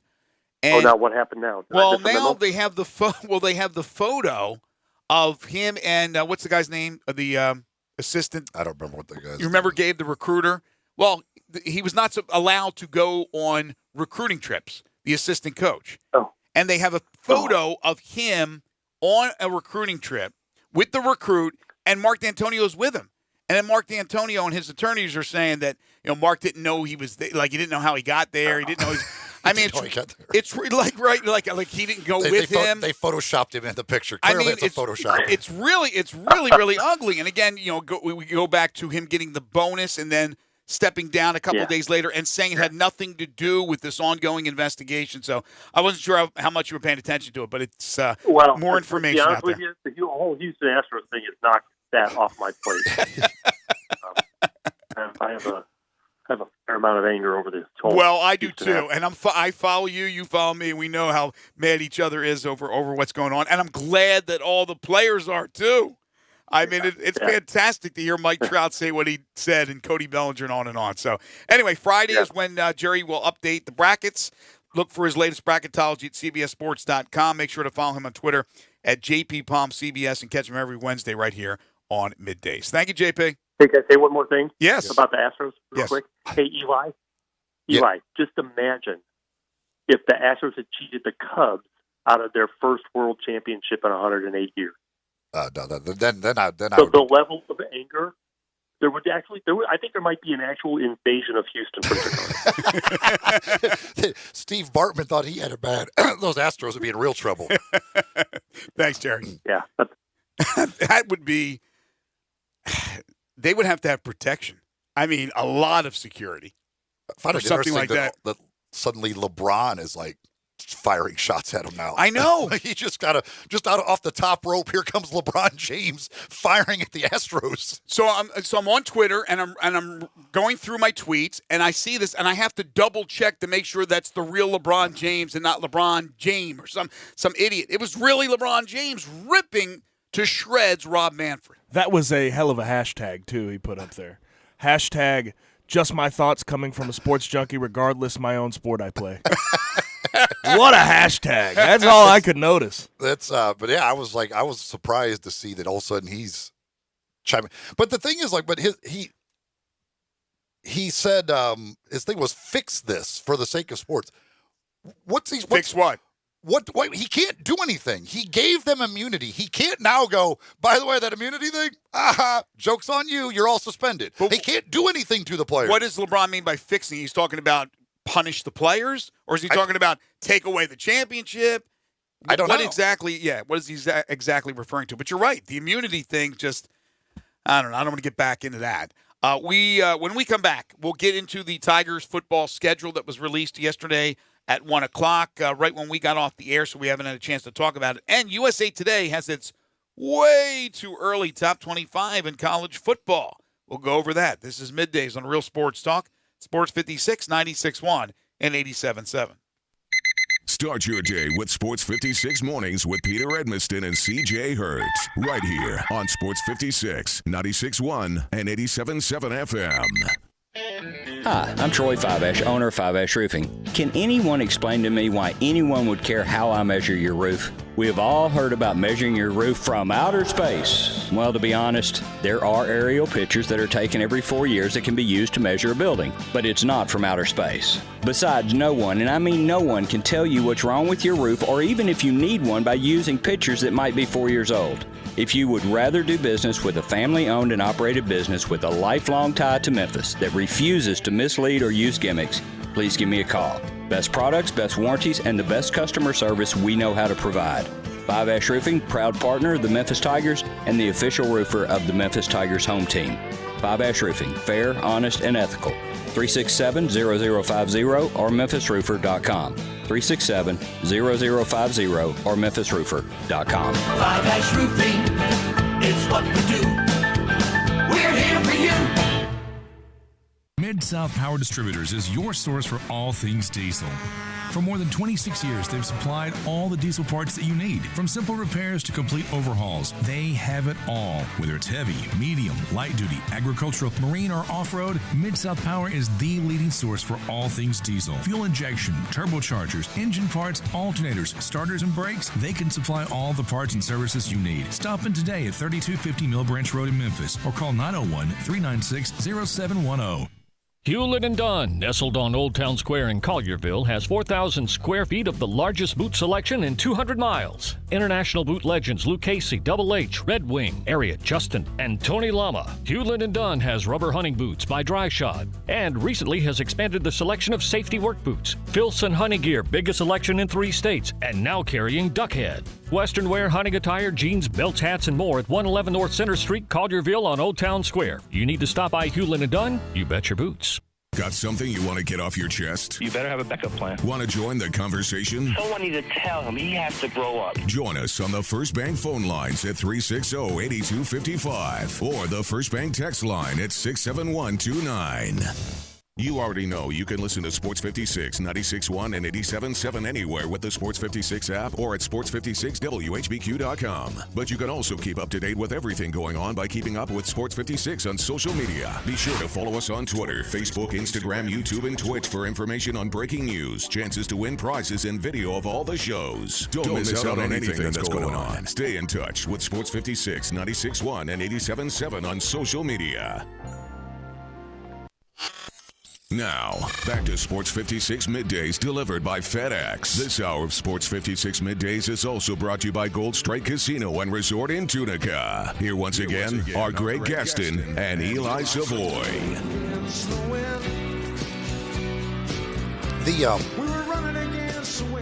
It is really amazing. Every time we talk about it with Jerry and I think, like, the number one team in the country lost to a team who can't win a game in their conference. Right.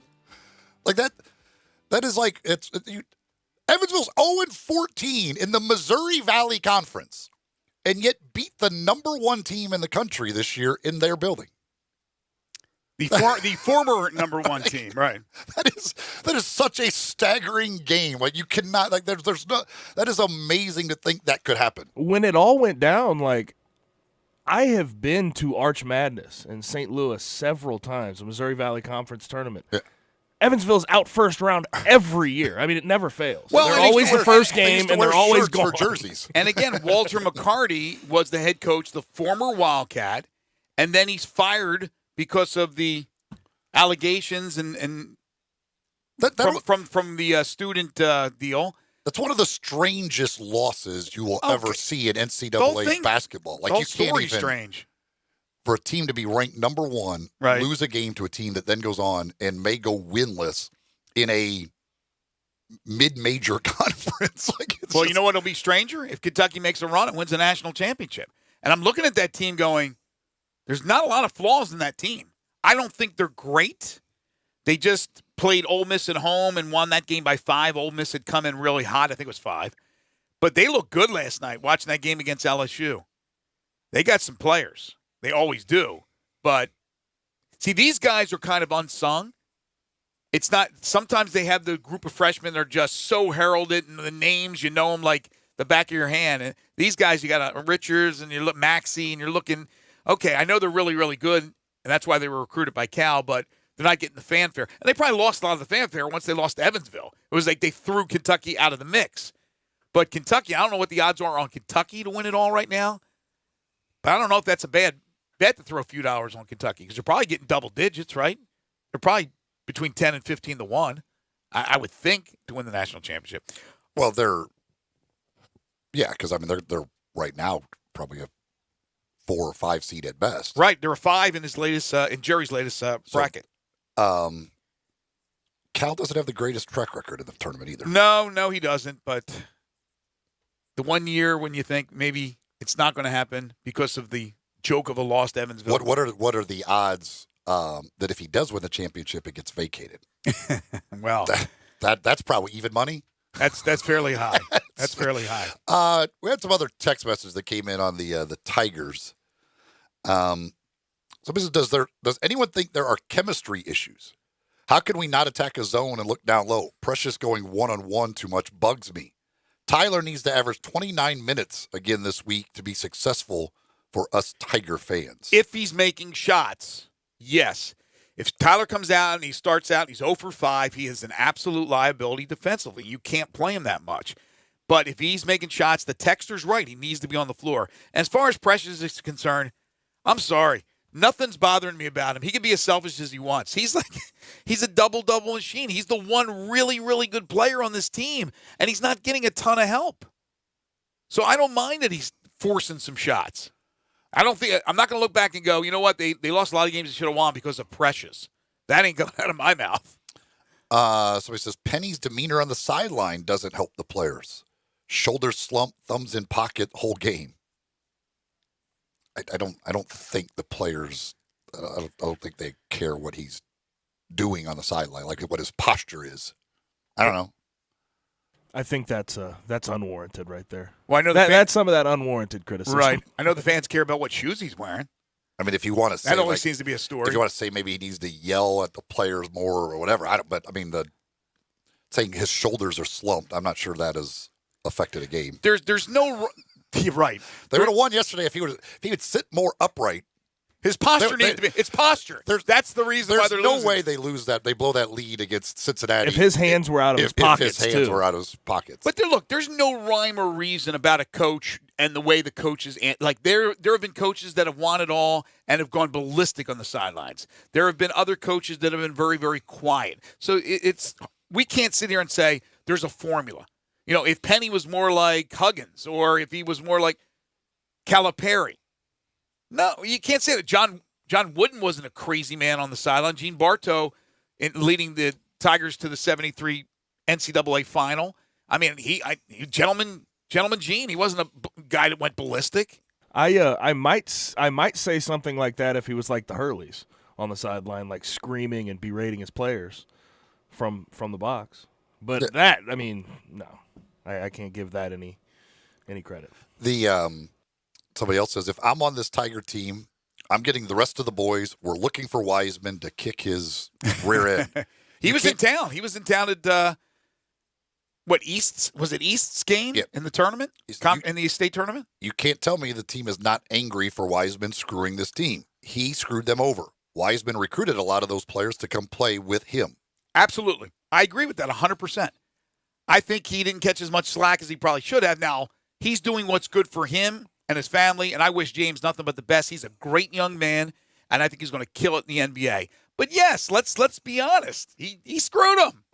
You think they should go chase him down and kick his behind? No. Is that what you're saying, Greg? No, I just say technically people kind of gave him a pass. He did at that time. He screwed him over. But again, he did it for what he felt was the right reasons for him and his family moving forward with his pro career. So that's his prerogative, man. You got to think of number one. But the promises were made. They talked about how many times we had James on the show here in this studio and all the other guys that he helped recruit. We're going to bring in this guy. We're going to get this guy. I think we can get Precious. I think we can get DJ. They got them all. And it just didn't work out. Somebody else says, so sick of the Wiseman crutch. The only decent team they played with him, they lost to. Yeah, I mean, that's the thing. Like, in the end, like, even with James Wiseman, they played one good team, they lost. So everybody acts like they would have won a national championship with him. Like, they went 2-1, played one good team, lost to him. Somebody else says, Penny's preseason hype reminded me of when Joe Moorhead got off the plane in Starkville telling players to learn their ring sizes and Nick Fitzgerald to clear a spot on his mantle for the Heisman Trophy. There's a fine line between exuding confidence and over-promising. Moorhead later expressed regret over setting such expectations publicly. I imagine Coach Hardaway would, too, privately. Well, I'm sure that Penny still believes that they will win a national championship. Not this year. They're not going to win it this year. But they will eventually win a national championship. By the way, just saw some still photos of Ryan Newman up, smiling with his kids in the hospital. Fantastic news after that incredible car accident in the Daytona 500. We will have the Daytona 500 winner, Denny Hamlin, on with us at 12 o'clock. So stay tuned for that, and we'll get his thoughts also on the injuries to Ryan Newman, who, again, positive news with the photos we just saw a moment ago. Somebody says there's no way the Tigers have more talent than the other teams in the conference. They have terrible point guards. Lomax and Ball are not good point guards. Well, how are we determining talent? Like, if you go by any recruiting rankings at all, they have more talent than everybody in the conference. I think the person makes a great point, which is a point that we've already said. The point guard position has been an issue this year. Two things we said going into the season. Youth will be a problem, and who's going to run the show? Who's going to be the leader out there at point guard? We talked about this ad nauseum on this show. Okay, and it's reared its ugly head. They're right about that. But if you go by recruiting services, which most people go by, they easily have more talent on this roster than East Carolina coming in tonight. What East Carolina has is more experience, players that have played more collegiate games. But they are 10-16, 4-9. Memphis 17-8, 6-6. Tigers a double-digit favorite tonight. Hopefully, we're not talking about a loss tomorrow because I want to leave this narrative alone and move on to something positive. Hopefully, that would be catastrophic. I mean, it's bad enough to lose to USF at home. You're going to lose to East Carolina. They have, let's see here. I think I don't know if this is like a consensus here, but so they got a really good player, East Carolina. Precious was 14th.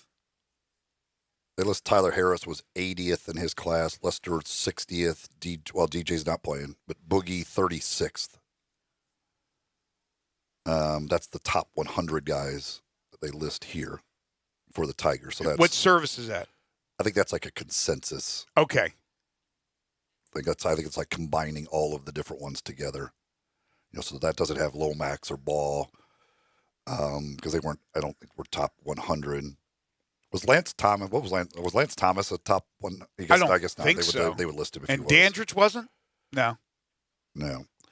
Let's see. Can I find the other teams in the conference? Lance Thomas was right outside. Yeah, I think, what was Lomax? Like Lomax and Ball was right outside. I thought Ball was top 100. I think he was right around that area. Let's see. Well, I guess what Houston would be. Would we say Houston would probably be the other most talented team? Yeah, but somebody brought up. I mean, we brought up East Carolina. They're playing them tonight. You have them? I can tell you right now, East Carolina doesn't have a top 100 kid. Certainly not recruit. Houston has the Grimes kid, who was number 8, who went to Kansas. Who's a transfer, right? And then the Giroux kid was number 55. That's the only top 100 kids they've got on their roster. You can't downplay experience. Cincinnati. See what I don't even know what Cumberland was as a recruit. Let's see. UConn may have more. Jared Cumberland was 67. That's the only one they have. Yeah, UConn may have a couple. Let's see. UConn. Well, the Book Night kid, I think, is. But what it has to be is a combination. This is not somebody like Einstein trying to figure this thing out, right? When Memphis went and made the run and came up a little short to Kansas in the NCAA championship game, look at that roster. It was a combination of young players and some veteran players. And that's how most rosters are comprised of. Unfortunately, Memphis doesn't have the luxury of having these veteran players. Last year, they won 22 games under Penny, but Jeremiah Martin, that veteran senior, was the true leader on and off the court. And they don't have that player. What they were going to get in Rajon Tucker was a veteran player, a leader, and a scorer, and that thing fizzled. That was a big loss. UConn, well, they had 4, but now they're down to 3 because Aycock is gone. But Book Knight was 72, Gilbert 30, and Sidney Wilson 77. Right. Hurley recruits really well, and I figured UConn probably had the most. But so Memphis still has more than right. They have more than everyone. Other than Memphis. I don't know. I'm sorry, Memphis has more than any. Right. If you're going by these rankings, and if we're going to give credit for getting the number 1 recruiting class based on rankings, then you have to use these rankings. Then you're saying they mean something. And even without DJ Jeffries and even without James Wiseman, they still have more talent than every team in the conference. But those guys that you just mentioned, 1 or 2 of them are freshmen. Most of them have a year under their belt. Grimes is a transfer from Kansas. That experience is really, really important. All I'm saying is now at the end of the season, you can't say that these are freshmen that are playing their first game of their collegiate career. They have had 25, 26, 27 games under their belt, whatever it is, and they need to be better in executing down the stretch and not making mental mistakes, which turn into turnovers and missed free throws and things like that, which have cost this team these games. It's not just because DJ's not there. It's because they haven't executed down the stretch and finished off teams that they've had leads against on the road. Both Cincinnati and Connecticut, they had both those teams, especially Cincinnati. And the thing, when you say that, well, Lomax and Ball are terrible point guards. So, but they weren't top 100 kids, but just outside the top 100, both of them. I think Ball higher than Lomax. But, well, if they're, I mean, still, that's pretty good. Like, if you're one of the 150 best players, theoretically, in your class coming out, you're still pretty good. And if you're then struggling at the college level, doesn't part of that fall back on the coaches not coaching them well when they get there? Or those developing them? Part of it, or those players are slow to develop in their freshman years. And we've used Andre Turner, Jeremiah Martin as examples. But Lomax isn't a freshman. No, he's not. That's why I was critical yesterday when Peter came on and had all those numbers about Lomax. And that's why I continue to say I'd rather see Boogie Ellis with the basketball. He's still going to make mistakes, but I'd rather see Boogie in crunch time. He's a bigger, stronger guard. Now, Lomax is strong. Don't get me wrong. He's a pit bull. But I like Lomax coming in as the backup point guard and doing what he does. He is a very integral part of this team, but I don't like him closing the deal. Even though he has made some clutch free throws down the stretch, I don't know if I want him operating one-on-one. He's turned the ball over too much lately, and it's really, really cost the team. All right, when we come back, as promised, USA Today top 25, early top 25 for college football, and we'll talk about the Tigers football schedule. Then we'll have dinner and a movie, and then two-time, make that three-time, but 2 times in a row, Daytona 500 champion Denny Hamlin. East Coast Wings and a Grill. Delicious food, great atmosphere, great place to watch the games. If you're not going to the Tiger game tonight, you could go watch it up at East Coast Wings and Grill. They'll have it on. They always have all of the games on there, especially Tigers and Grizzlies and the local teams. You can always check them out at East Coast. They've got TVs everywhere for you to watch all of the different games. Today being Wednesday, that means it's Kids Eat Free tonight. 12 and under, Kids Eat Free on Wednesday nights. They also have live music on Wednesday nights. You can take advantage of the 60 different flavors of wings they have to choose from, plus 24 different draft beers on tap, including many of the local beers. Tomorrow on Thursdays, 65-cent boneless wings all day long. It's at East Coast Wings and Grill. That's Highway 64, just off Highway 64. Kate Hyde Boulevard. They're between the Lowe's and the Walmart, just off Highway 64 in Bartlett. That's where you'll find them, East Coast Wings and Grill. This is Middays on Real Sports Talk, Sports 56. That's AM 560, 96.1 FM, and 87.7 FM. Listen online anywhere, anytime at sports56whbq.com. Get to Holly Chevrolet in Marion to take advantage of great deals during Holly's 2020 kickoff sale. Right now, get 0% financing for 72 months on the all-new 2020 Chevy Silverado 1500 plus $1,000 bonus earnings.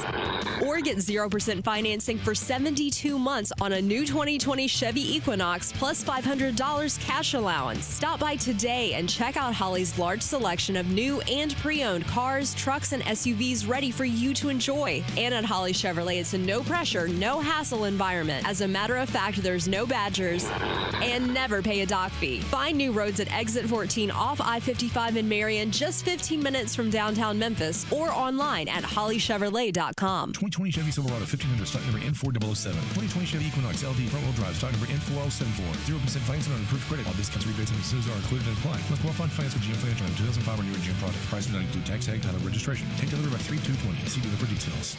I'm here with the great Pat Donahue from the Rendezvous Restaurant Shipping Department. Thanks, Brett. We've been shipping our ribs all over the country now for decades from our USDA-inspected shipping kitchen in the Pinch District. We hand-cook our ribs in pits that Mr. Charlie built over charcoal, just like they do at the restaurant. So what comes in a rib box? We could do pork shoulder, we could do ribs, our sauce, seasoning, baked beans, coleslaw. We'll even throw in Pancho's cheese dip with our nacho boxes. We also put a bag of Rendezvous seasoned popcorn, heating instructions, some chef hats, some wet naps, and some other helpful tips from our kitchen. We ship our ribs overnight. shipped exclusively FedEx. And we put them in nice packaging. We don't ever want to use styrofoam, so we use corrugated cardboard, actually 2 boxes that fit nice together. So the ribs get to you, your loved ones, or your clients in a safe, wholesome manner. Rendezvous ribs are perfect for out-of-town clients, customers, loved ones. We also ship ribs for any occasion. Where do we order these great ribs? You can go to www.hogsfly.com or give us a call at 1-888-464-7359. Charlie Burgos' Rendezvous Restaurant in the alley since 1948.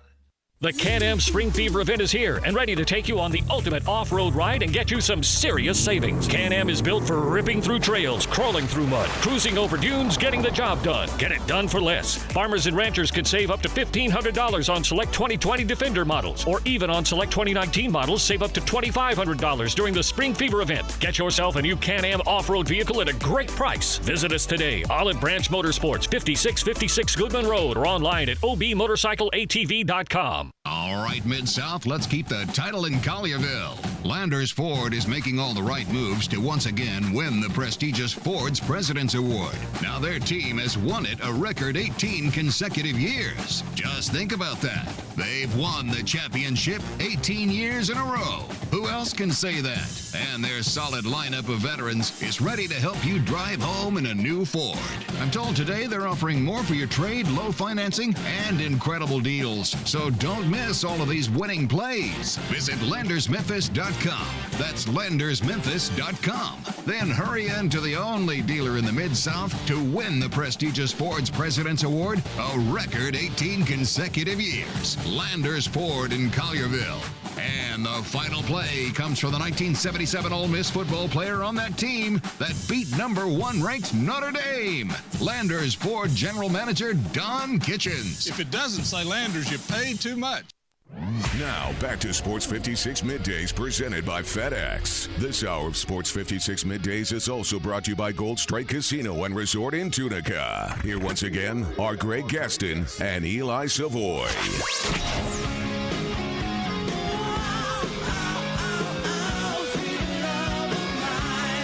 Dinner and a movie, in just a moment. You can jump on the First Bank phone lines right now if you'd like to play, 360-8255.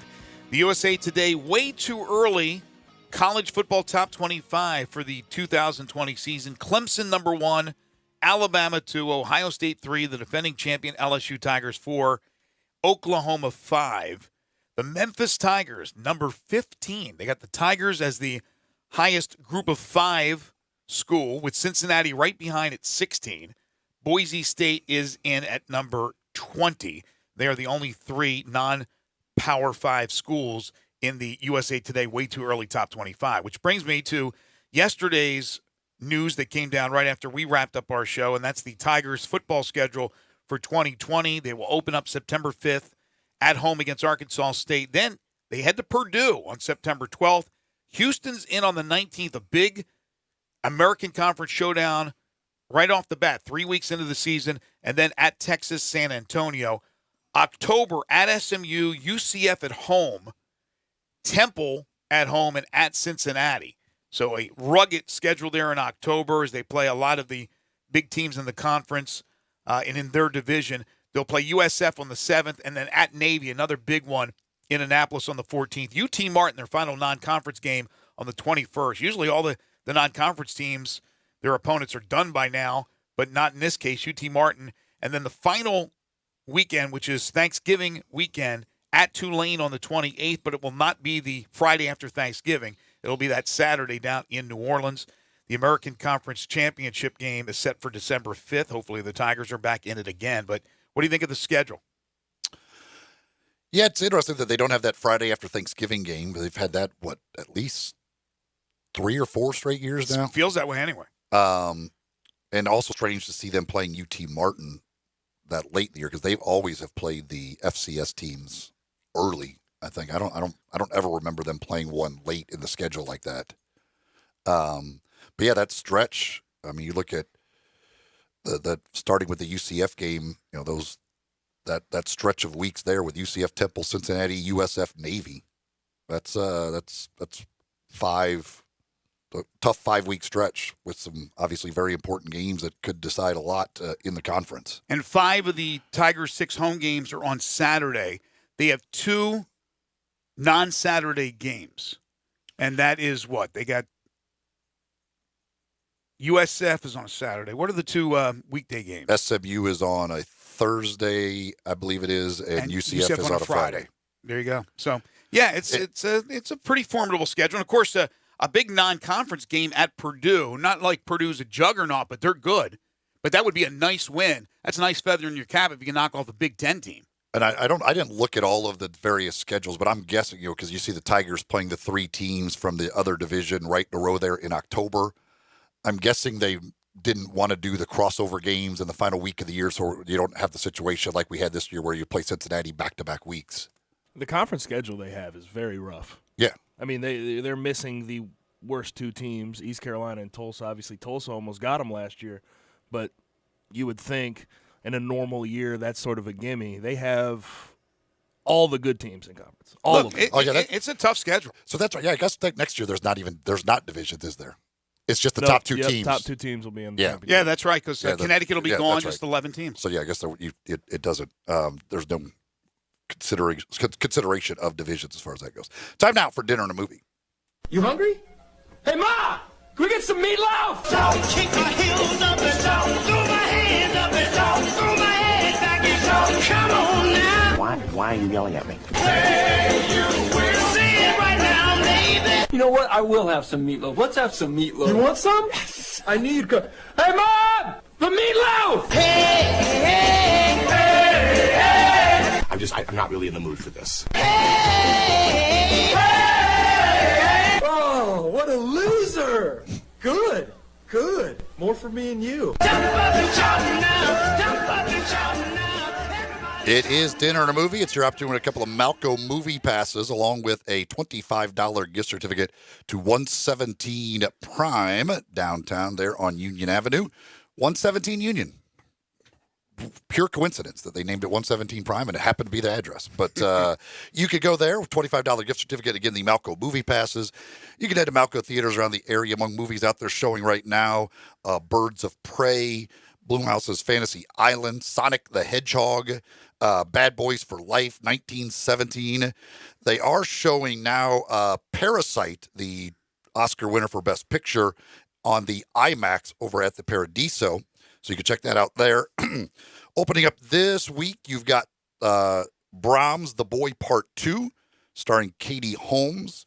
The Call of the Wild, starring Harrison Ford, also opening up this week. You can always download the Malco app or just go to malco.com to find the full list of showtimes and what movies are showing at which theaters. Here is today's question. For those 2 Malco movie passes and $25 to 117 Prime, 360-8255, the phone number, the First Bank phone line, 360-8255. Mention Harrison Ford, starring in The Call of the Wild. What sports movie did Harrison Ford star in? And you don't count driving or flying around spaceships as a sport. No. That is not a sport. Drone racing was not a thing. Okay. All right, 360-8255. Actually, lines are all full. Let's go to your guesses. Let's start with David. Hi, David. Hey, how's it going, guys? Good, David. What's your guess? I can't guess. Sorry, man. Oh, no problem. Josh is next. Hi, Josh. Guys, I'm stumped, too. I don't know. Wow, 360-8255 is the number. Open line. The great Harrison Ford. Got him stumped. Reggie is next. Reggie, do you have a guess? Hey, what's the question again? What sports movie did Harrison Ford star in? Oh, I have no idea. All right. We have struck out. 360-8255. Nobody even guessing. This is Harrison Ford. They literally can't even name a sports movie. Just name a sports movie. You got a chance for it to be right. Just name a sport. Baseball. 360-8255. What sports movie has Harrison Ford starred in? Yeah, you can't just name a sport. It has to be the movie. But Kevin is going to give it a shot. Hi, Kevin. Hey, how you doing? Good. Is it 42? It is indeed 42. He played Branch Rickey in the movie 42 about Jackie Robinson. That's how it's done, Kevin. You are a winner. You got yourself a couple of Malco movie passes. You also have a $25 gift certificate to 117 Prime. Good job, Kevin. We'll put you on hold. Gabe will get your information. That was a good movie. All right, we'll take a break. When we come back, Daytona 500 champion Denny Hamlin is scheduled to join us as we kick off hour number 3 of the program. This is Middays on Real Sports Talk, Sports 56, 96.1, and 87.7.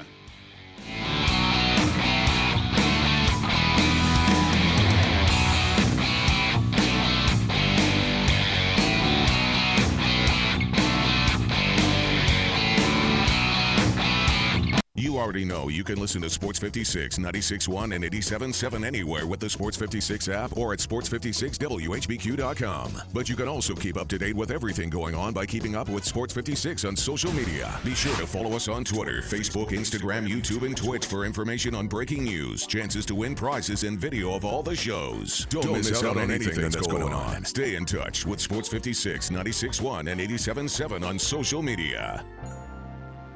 The construction reduction event is on at Wolf Chase Honda. Exciting changes are in the works and inventory must be reduced. Get the best deals right now on all remaining 2019 Hondas while they last. Every new car, every certified, every used car, price to go. Get pre-approved now at wolfchasehonda.com. Wolf Chase Honda is expanding and our prices are dropping. Don't miss these savings. Act now. This huge construction reduction event ends soon. For the best lineup of quality, fuel-efficient, and fun-to-drive vehicles, get to Wolf Chase Honda and Wolf Chase Nissan. Over 1,000 new certified and pre-owned vehicles in one great location. Catch the savings now during our huge model year-end sales event. Score an amazing deal at Wolf Chase Honda and Wolf Chase Nissan and get to the game in style at Germantown Road and Highway 64. Family-owned since 1981. For over 8 decades, America's farmers have counted on the Little Red Tractor from Case IH, the Farm All, to help them make short work of their demanding chores. Well, Mid-South Ag Equipment can show you they aren't just for farms anymore. With horsepower ranging from 30 to 105, plus an army of attachments, these tractors can tackle every chore on your to-do list. Call 662-890-3141 or stop in today to find a Case IH Farm All that's right for you. Head on over to Frontier Western Store for their famous February sale. This is Frontier's biggest sale of the year, and it is the time to save big on boots and apparel. All men's jeans are now on sale. Ariat denim, $10 off. Wrangler and Carhartt pants, $5 off. Select styles marked down even more, up to half price. There's huge savings on Carhartt shirts as well. Select clearance shirts and outerwear up to 50% off. Ariat shirts and jackets discounted as well. Hurry in for best selections. Women's t-shirts by Simply Southern, Girly Girl, and Puppy Love as low as $10. Frontier has markdowns in the boot room as well. Hundreds of boots by Double H, Rocky, Durango, and Ariat. Now priced to move to make room for new spring arrivals. Stop by Frontier today and grab your next pair of dress or work boots. It's the famous February sale at Frontier Western Store, 5880 Goodman Road in Olive Branch, and on the web at frontierwesternstore.com. Family owned and operated since 1967. Farmers Insurance knows that there's a not-so-subtle difference between the sound of a car hitting your rear bumper and the sound of a clown car hitting your rear bumper. Whoa, whoa, whoa, whoa, whoa! Sorry about that. We call that a 3-ring fender bender, and we covered it. Talk to a farmer's agent. They know a thing or two because they've seen a thing or two. Call Chad Gatlin at 901-235-1176 or get a fast quote at memphisfarmers.com. We are farmers. Bum, bum, bum, bum, bum, bum. Underwritten by Farmers Truck Fire Insurance Exchanges and Affiliates. Products not available in every state. We are Real Sports Talk. Sports 56, 96.1, and 87.7. Available on your radio dial at 560 AM, 96.1, and 87.7 FM, as well as online around the world at sports56whbq.com. Take us with you everywhere on your phone or tablet by downloading the Sports 56 app, and at home, tell Alexa or Google to play Sports 56. If it's happening in the world of sports, we've got it covered. Wherever you are, stay tuned to Real Sports Talk. Sports 56, 96.1, and 87.7. We are Sports 56 WHBQ Memphis, WIVG-FM Tunica Memphis, and WPG-FLP Memphis. Flynn Broadcasting Stations. Now, back to Sports 56 Middays presented by FedEx. Here once again are Greg Gaston and Eli Savoie. Don't that feel real funky, y'all? Welcome back, everybody. High noon on a Wednesday. It's our hump day edition of Sports 56 Middays. Greg Gaston, Eli Savoie, Gabe Kuhn. We're in the Family Leisure Studios where family and fun come together. Family Leisure, 2120 Whitten Road, just north of I-40. Sports 56 Middays delivered each and every day by our title and presenting sponsor, FedEx. Visit FedEx.com/e-commerce to see how FedEx can help you start, grow, and efficiently manage your business. Speaking of FedEx, the driver of the FedEx Toyota Camry, the winning automobile in the Daytona 500 for a second straight year, is Denny Hamlin. He's expected to join us in just a few moments. Tomorrow on the program, Billy Ripken will be joining us, former major leaguer and MLB analyst. Of course, his big brother, the great Cal Ripken Jr., the Hall of Famer. He's written a new book, Billy Ripken has, and he will join us on the program tomorrow. A couple of other things before we bring on Denny Hamlin. The NFL news yesterday, which I don't think was a surprising bit of news, but Greg Olson, who seems to have a career down the road in broadcasting, he has been terrific on the XFL broadcast as an analyst and has done some other things. He has signed a one-year deal with the Seattle Seahawks worth $7 million, and $5 million of it is guaranteed. He said he didn't want to retire and was looking at a number of teams. A number of teams were looking at him, and he ends up choosing Seattle. Yeah, nice pickup in Seattle. They've had some good tight ends. They've had very productive tight ends. That's a big part of that offense. So if Greg Olson can go there and stay healthy, that's a nice addition for Russell Wilson and gang. Also, some big NBA news that we'll get to in just a bit. It's over for John Beilein in Cleveland, and friend J.B. Bickerstaff, former Grizzlies head coach, is taking over in Cleveland. But as expected, we are very pleased to be joined. It's starting to become commonplace now where we're able to get the driver of the FedEx machine, Denny Hamlin, on because he keeps winning Daytona 500s, and he just did so this past Sunday, or Monday, I should say, in Daytona. You can follow him on Twitter at Denny Hamlin, the Daytona 500 champion for a third time. Denny Hamlin joins us now on Middays. Hey, Denny. How you doing? Man, we're doing great. You got the Memphians all excited again, and FedEx, of course, with the headquarters here. So I think we had you on when you first won. Last year, we definitely had you on.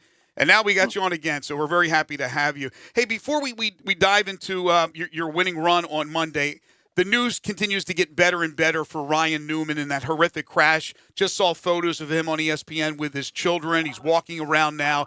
And I know when that accident happened, you knew the accident had happened, but you did not have any idea how bad it was. No, definitely not. And, I think we get so used to guys just kind of popping out of these cars, no matter how bad it looks. You just you kind of take it for granted, and it's been such a long time since someone got seriously injured in one of these cars that it's a quick reminder that these things are going pretty fast, and we hit walls and other cars pretty hard. I watched the finish again last night, and how close was it? Where Ryan's car came right in front of you on that overtime lap, the final lap to win the race. Was it close as it looked? Yeah, definitely. He came right across my nose there, and it couldn't have been over a couple feet at the most. And so as soon as I saw him coming across the track, I steered to the left, and then got to the 12, which is Ryan Blaney's quarter panel, and kind of sucked him backwards. And it let me go forward there right at the start-finish line. When that type of situation pops up, is that just instinct at that point, or can you process where you need to go? How does that all work when you're going that fast and all of a sudden the stuff starts happening in front of you? Yeah, it's tough to process when it happens that quick, but obviously I knew there was a large possibility of it. Once I kind of pushed Blaney off of turn 4 there, and he started making his move on Newman. I thought, hey, this is a good opportunity for me to kind of get away from those two and perhaps steal the win by going 3 wide at the start-finish line.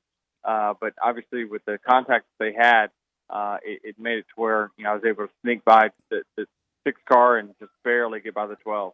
Denny, why do you think it's worked so well at Daytona? Obviously, you've won at other tracks and you've had a great career, but 3 in 5 years is pretty impressive. You're tied now for the third most Daytona 500 wins. Why is it clicking so well? Yeah, it's we're on a heck of a run for sure. It's really hard to explain I just got great communication with my spotter, my team, and we got fast cars. I mean, JGR and FedEx has given me, all the tools that I need to kind of go out there and perform at a high level. So I've been very fortunate to have been paired with those two for the last 15 years, which is definitely a rare thing in our sport, but couldn't be prouder to kind of represent them and get them another 500 win. With that, obviously most people know Joe Gibbs from his football coaching days, but what is Joe Gibbs like as a race car owner? A lot of people that have worked now in racing and football with him that he brought over, there's a lot of it is he's the same.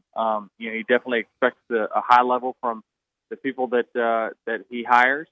He puts the right people in the right place. I know that, with me personally, I've had probably 3 or 4 crew chiefs at least, but each one of them have been, a better and better fit for me. So he knows how to put the right people in place to be successful, and that's why you see a person that's been now in 2 Hall of Fame. 3-time Daytona 500 winner Denny Hamlin, the driver of the number 11 FedEx Toyota Camry Cup car, joining us on the program. You can follow him on Twitter at Denny Hamlin.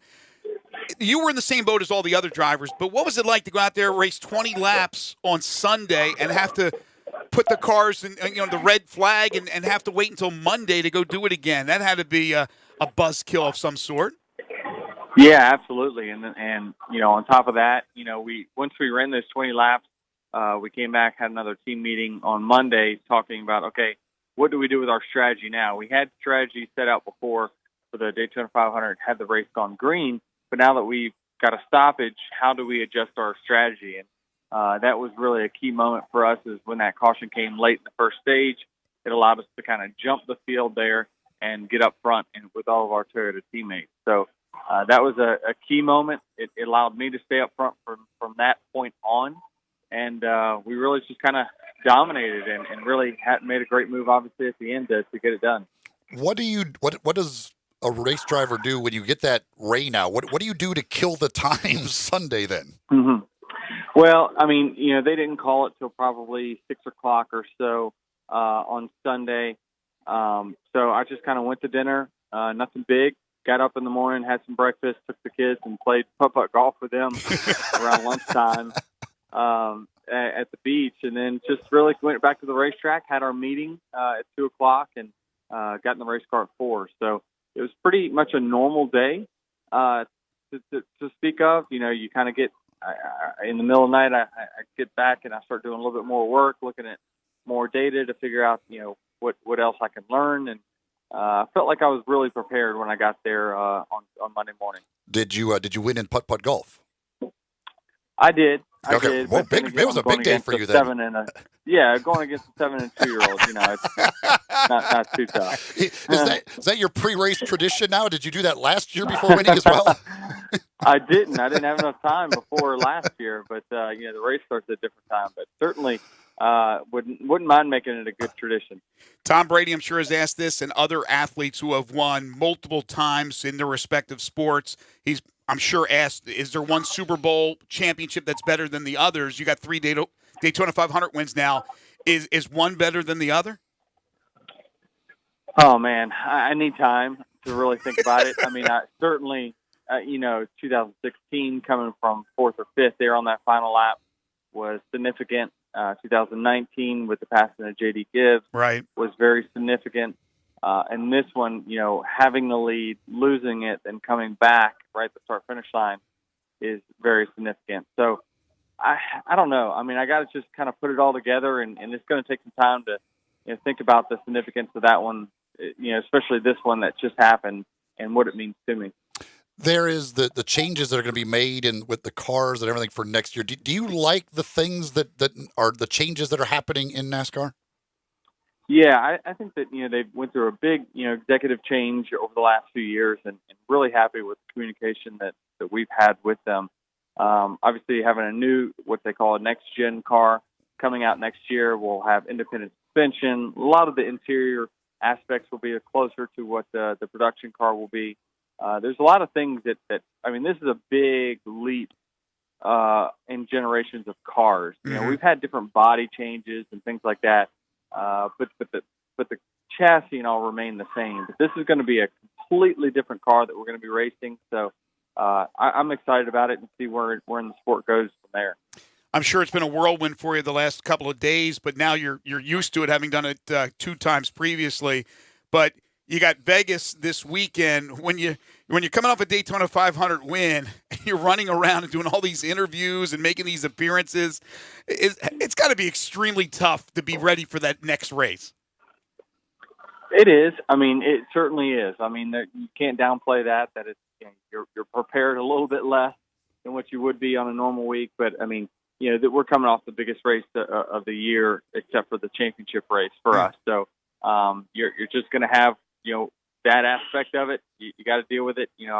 I went kind of 48 straight hours there with no sleep until I got home last night. So I'll try to recharge today and tomorrow, and I'll head to the racetrack there on Friday. So I'm looking forward to it. I really like that. The season's starting. We already got a win. We got 6 playoff points already. We're hopefully building towards something pretty strong here. What have you done in the last 48 hours that has been the most fun? I know when Letterman used to have a show, he'd always have the NASCAR Daytona 500 winner on. Have you done a lot of TV? Yeah, yesterday was pretty full. We did a lot of shows. Did some Barstool stuff. We did Kelly and Ryan. We did a lot of Fox stuff. It was a full day. We spent time at the New York Stock Exchange for a fair amount of time. So it was a long, long day for sure. But I'm happy to be home now and be able to relax and enjoy it. Like I said, you said you had 48 hours with no sleep, and now you're going to Vegas. Those two things go hand in hand. No sleep in Vegas, so it works out very well. He's a family man, though. I know, but it's interesting that like on the road, whether it be the time change or whatever. Of course, you're going to the West Coast where time moves backwards for you. But like I'm usually in bed like way early in Vegas compared to the normal person. So it's just I enjoy my time sleeping. I need to catch up on some sleep. I'll be to bed early tonight, so we'll see how it all goes. You mentioned when talking about the new car, the communication they've had do the NASCAR officials when they're making these changes? Is there a lot of input from the drivers on the things that you guys want to see? Yeah, absolutely. I mean, they listen to our input on competition side. That's why they made the changes on the short track racing package for this year. Is that from the driver's feedback of how tough it was to pass in the short track. So they're definitely listening, and the next gen car especially. There was some driver input there, as long with all the testing that they're going to be doing this year regarding that car at several different tracks. So. I'm sure it will be prepared. It's going to be a bit of a thrash to get some car inventory ready for next year, but I think that it's going to be a good product once we get it out there. I know they don't have the traditional Pro-Am anymore with the new WGC FedEx St. Jude Invitational. You were an annual golfer in the FedEx St. Jude Classic, but did you come back last summer, and are you planning to come by for the tournament because you've been so much a part of Memphis with the FedEx connection? Yeah, absolutely. I mean, I've been to Memphis, so many times now through my connection with FedEx and got to see a lot of that city. Really enjoyed playing in the St. Jude when they had it there, but really happy for the town itself to get a WGC event. And I look forward to coming back out there, if nothing, just as a fan to watch golf. I love playing golf myself. I've played probably on average about 1 to 1.5 per week. Wow. So it's really fun for me to kind of unwind and get my focus away from racing. Because for me personally, my way to recharge is to take a break. Mm-hmm. Some guys, it's to go racing dirt or whatever it might be. Me, I need, a certain amount of time off to really recharge. Well, it's working. And Denny will get you to your ball really quick in the golf cart, too. He knows how to get you the next shot very fast. We couldn't be any happier for you, Denny. Hopefully this leads to a points championship, and then we'll get you on. Then you're going to start thinking, we're good luck, and we'll have you on every year when you win more Daytona 500s, right? That'd be great. No doubt about it. We got a little connection. Hey, we couldn't be happier for you. Thank you so much for your time, Denny. Thank you, and shout out to all the FedEx team members out there in Memphis. I know you guys, a lot of y'all are listening, so shout out to all my FedEx family. You got it. Thank you, Denny. Denny Hamlin. 3-time Daytona 500 winner, 2 years in a row. Great guy. Can you? I can't imagine. Of course, I can't imagine driving a race car. But like, if I was a race car driver and like the Daytona 500 is that day, I can't imagine going to play putt golf. Like that seems really weird. Like that you just be able to go. Take your kids, go play putt golf when you're getting ready to race in the Daytona 500 later that day. No, the mindset of these guys is just so different. And I know the racing, especially NASCAR, is so much safer, evidenced by what happened with Ryan Newman, for sure. People were watching that thinking, this guy, no way he survives. And he's walking around now with his kids. He's out of the hospital bed. He's doing much, much better.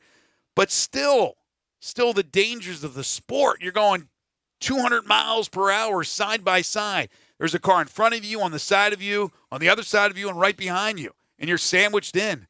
And one little mishap causes a chain reaction accident, and you're out there playing putt-putt and having a good time with the family. I'd be dying. I'd be in cold sweats thinking about the race. Yeah, like that. I mean, once the rain out happened, like that's like, I would be going crazy waiting for the next. Like, gosh dang it! Like we got started. Like, 'cause you get into that race mode. You got started, and then you got to wait now, 24 hours basically to do it, to actually get back in there. Like, I would be going crazy, and he's out there like sinking 4-footers to beat his kids at putt golf. Like you're looking at it from his perspective. I thought you meant like if like we were out there trying to race cars, I'd be so nervous. But no, you're absolutely right. Once you get the thing started, you hate to have a delay, and then a delay that actually is a delay to the next day. That's really bad. Yeah, you would think it'd be tough to get it together that night, tough to sleep, thinking about what your strategy. And he talked about it, how we're going to like have to change some strategies. The weather was obviously much better, so the sun is shining. It's warmer. That affects the tires differently than it did on Sunday. That's a lot that goes into it, but this guy's got it down. He's got it figured out. Can't imagine better. What'd you get on number 3? It's just that's cool to like the fact that you can you use that time to kind of remove yourself from it, because I mean, just for your sanity, you have to be able to do that. You got to be able to separate yourself and to be able to do it with your kids and have some family time and then go win the Daytona 500 that day. That's pretty cool. Yeah, and he talked about kicking back and relaxing. His time, he says, I need to be away from racing, family time, alone time, whatever it is. There are other drivers out there that when they are off, they have that rare weekend off, they go racing somewhere else. Dirt, wherever it is. Trucks. There's a lot of guys that do that. I know the Bushes will do that often. There was other drivers in the past. Tony Stewart would do those type of things. But when he needs to get away, he gets away. Well, we're talking about powerful cars, big motors. Well, Bartlett's Small Engine can take care of all your small engine needs, whether it be mowers, trimmers, generators, chainsaws. They've got them, and they've got the best brands in the industry as well at Bartlett Small Engine. They're at 6780 Summer Avenue. You could call them at 386-9779. That's 386-9779. Honda, Steel, Echo, Red Max, Shindawa, all American made, and all the best names there is in the power tool industry. So with the spring going to be here, that grass is going to be growing, you need a new lawnmower, maybe you need a new trimmer or a generator or a chainsaw, whatever it is, go see the folks at Bartlett Small Engine. Been serving folks here in the Mid-South since 1970. They're at 6780 Summer Avenue, Bartlett Small Engine. This is Middays on Real Sports Talk, Sports 56, 96.1 and 87.7. Watch out now. Man, what kind of way is that to start a promo? We want to tell the people about R&R on Sports every Saturday morning, 9 a.m. here on Sports 56, 96.1 and 87.7. Watch out now.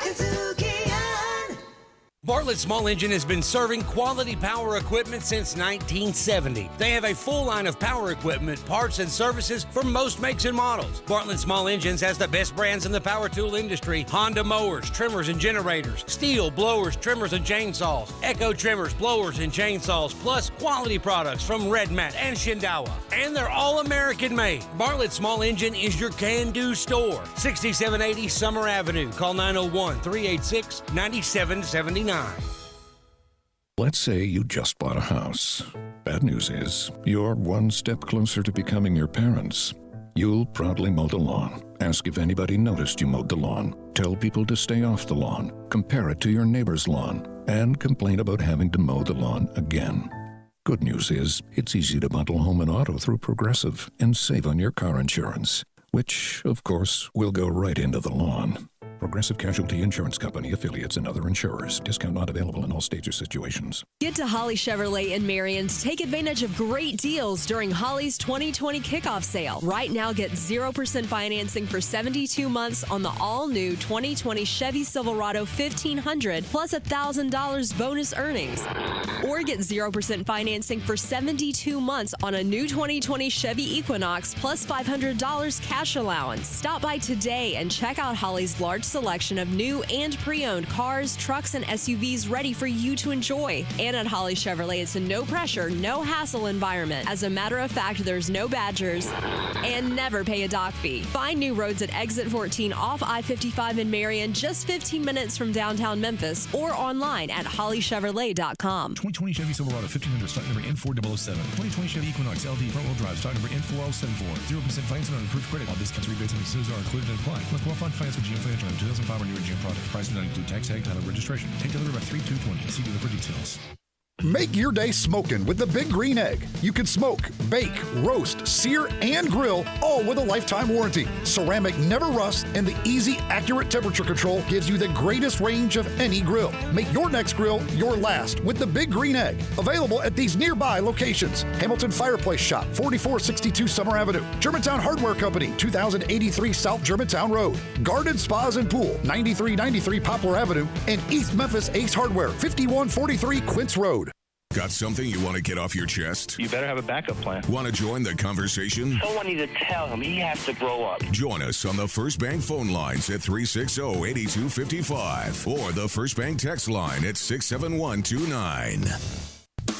Sundays and Mondays are special at the Butcher Shop, celebrating over 35 years of serving the Mid-South by giving a big thank you to you, their loyal customers. You can come in, relax, watch your favorite games, and enjoy hand-cut steaks along with a premium bar. Sunday and Monday nights from 5 until 8:30, you can get select entrees for $25. That includes a salad, baked potato, and bread, and you don't have to pick one, you get all three. Some of those entrees are 10-ounce New York strip steak, slow roasted prime rib, Atlantic salmon with dill sauce, marinated grilled chicken breast, grilled boneless pork chops, and crab stuffed shrimp. Plus, all appetizers and desserts are 20% off. Don't forget, Hamburger Friday every Friday from 11 to 2. It's the best. The Butcher Shop, always a Memphis tradition. Call 901-757-4244, 901-757-4244 for more information, or just stop in at 107 South Germantown Parkway in Cordova.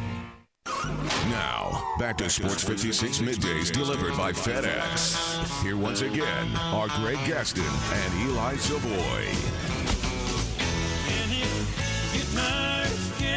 So, got a text here. We're talking about the Memphis football schedule. Somebody texted and says, I'm thinking we'll go 8-4 in football, second in the AAC. Looking at that schedule with what the Tigers have coming back, what is a fair expectation for Ryan Silver in his first season? I could tell you, I got a text, and the person said nothing less than 10-2, but a big Tigers fan. Gabe, let me defer to you first. What do you think? I mean, I'd expect over 8 wins, 8 or more. If I had the over/under at 8, I'd probably go over. But I at the same time, because I think the out of conference is kind of weak. If you get that win at Purdue, you're in really good hands. Yeah. You're going to win the other 3 for sure. But you're going, I mean, just truthfully, you're going to drop one in conference. You can't expect any undefeated conference runs, anything like that, because you're playing really tough games. You're at SMU. You're at Navy. But you're at Cincinnati. At Cincinnati and at Tulane, which last time they went to Tulane, they got killed. But even a home game against UCF. Now, I don't think UCF is as formidable with Josh Heupel than Scott Frost. Maybe it's just me. It just feels that way. Frost had this killer instinct, but they have a lot of talent, and they did well recruiting-wise. That's not easy, but you do get them at home. I mean, the Purdue game, right now, would they be favored. They wouldn't be favored on the road at Purdue, will they? What are the expectations Not on for the Purdue? road. Not on the road. But it won't be some big number. I mean, it'll be less than a touchdown. How many of those games do you think they'll be an underdog in? They'll be probably an underdog at Cincinnati. Cincy, I gotta imagine they might be. Well, they could be at Navy depending on what transpires earlier in the season, right? If Navy's killing it, the Tigers have a couple of missteps, they could easily be an underdog at Navy. But the thing with Navy, again, we sort of have to wait and see. And I know they lost to a 3-9 Navy with Malcolm Perry, at quarterback, but this year they're having to replace Malcolm Perry, and they're having to replace some people. So Navy tends to have those crossover years where they're not as good. And then also with Memphis, hell, I don't think we're taking into account necessarily what Mike McIntyre is going to bring to the table. What that defense is going to look like. Well, we saw how improved Ole Miss's defense was in 1 year with McIntyre. If you were setting lines right now, would you say they were an underdog at? Would you make them an underdog at Purdue? Yes. Would you make them an underdog at Cincinnati? Yes, slight underdog. Yes. Would you make them an underdog in any other game? Like I said, maybe Navy, but I can't say now. Well, that's what I'm saying. If you're setting now, if you were setting a line right now on the Navy game, Memphis has been the favorite. I would say a pick 'em. I would say it's a pick 'em. They haven't had a great history there. I would say it's a pick 'em. I think with the new quarterback, you'd have to make Memphis. With Navy having a new quarterback, I think you'd Memphis have to. would be even a road favorite. I mean, he was their like a they could be 2-point road favorite, 3-point road favorite. I'm just saying maybe. He was their offense this year. Navy's offense. But the thing is with Navy, that is always a really tough place to play. Yeah. Do you think they're absolutely a favorite over UCF at home? Yes. Right now, I would say yes. Yes. Although I think last year UCF didn't look great, but I really do think that was the one team in conference that would have given the Tigers more trouble than maybe even a Cincinnati. But I think Cincinnati, part of the reason that they were so good in that conference championship game 2 weeks in a row, and they knew they were going to be able to get their second shot at them. Well, and you had Ritter play, which he didn't the first game. I mean, and Ritter's back, right? Is the running back gone? Michael Warren, I'll check right now for you. I can't remember what year he was. I think he is going to the draft. But I would say, I would make the Tigers a favorite over anybody on the schedule at home. There's none of those teams I would say would be a favorite in Memphis against the Tigers. Well, again, I don't think UCF, but it wouldn't shock me. We'll see what the expectations are for UCF when the AP preseason top 25 comes out. But Memphis coming off the season they had, and not losing that much from that team, you would think the Tigers would be the favorite. Michael Warren was a junior, but he did leave early for the NFL draft. But they've been recruiting. Luke Fickle's been recruiting. Yeah. Oh no, he's doing a great job. But having Ritter back, that's a. If that cupboard was barren, he would have taken the Michigan State job. Do we know, is Mackenzie Milton still trying to play? Yes. Again, and yes. where is that? But there's no way. I don't see it. There's no way with who they have there. I really do like Dylan Gabriel. I think he's a good player. So I just can't see it. It's just like the Steelers guy, the linebacker, who's made a miraculous comeback to walk. Shazier, but that was a neck injury. Yeah, but my point, it's like Alex Smith trying to come back and play. But my point is, I don't think you're ever going to see Shazier play as much as he thinks he will, and I don't think you're going to see Mackenzie Milton play. I don't think you will. Thomas is dialed in at 360-8255. Thomas, how are you? Hey guys, how you doing? Good. That non-conference schedule, I don't know who picked that up for Memphis, man, but it's rough. And the one game, I remember talking to Seth about this 2 years ago. The one game on that schedule, was actually two of them, that worries me is at SMU with that potent offense and definitely at Tulane.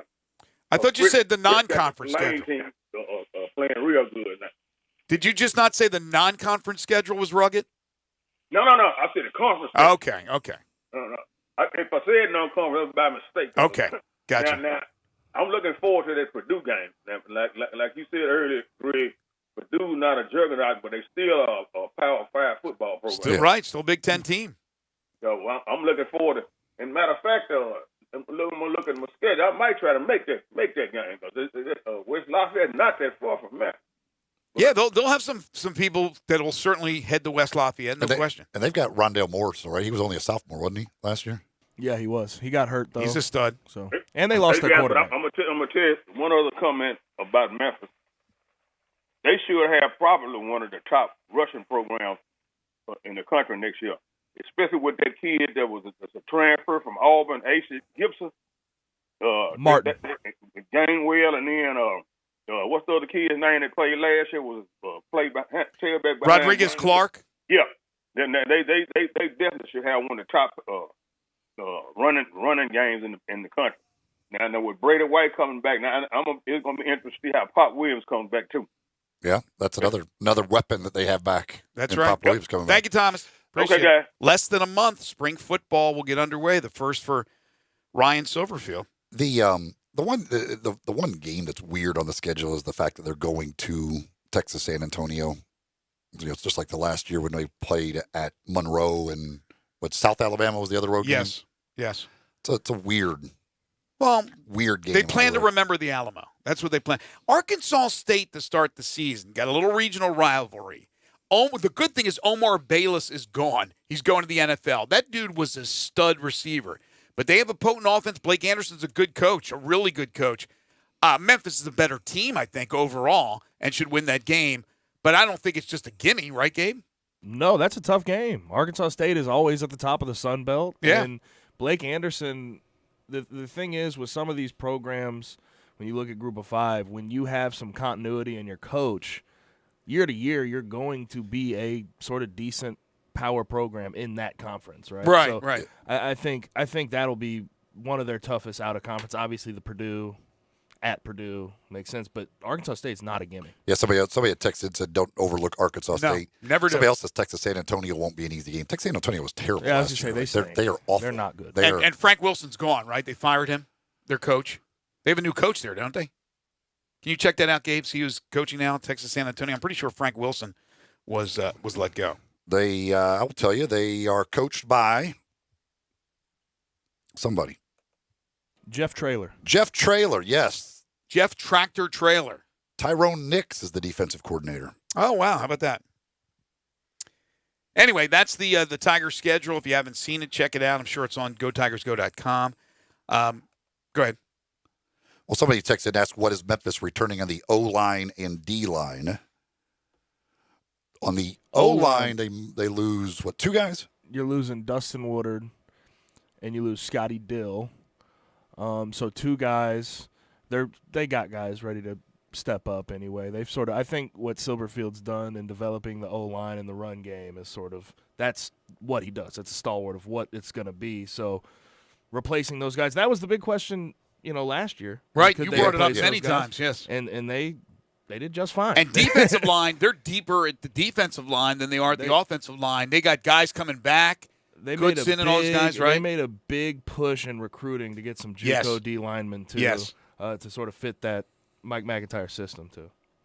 Yep, it's Mike uses the 3-4, yeah, so 3-4. But so you would think that they also they picked up some linebackers as well. So I think defensively they're going to be improved. And Carter's back, right? Is TJ back? Yes, he is back, but coming off I believe it was a broken bone. Right. But by the time, so we'll see. I think August rolls along, he should especially be okay. with all that experience, he should be good. All right.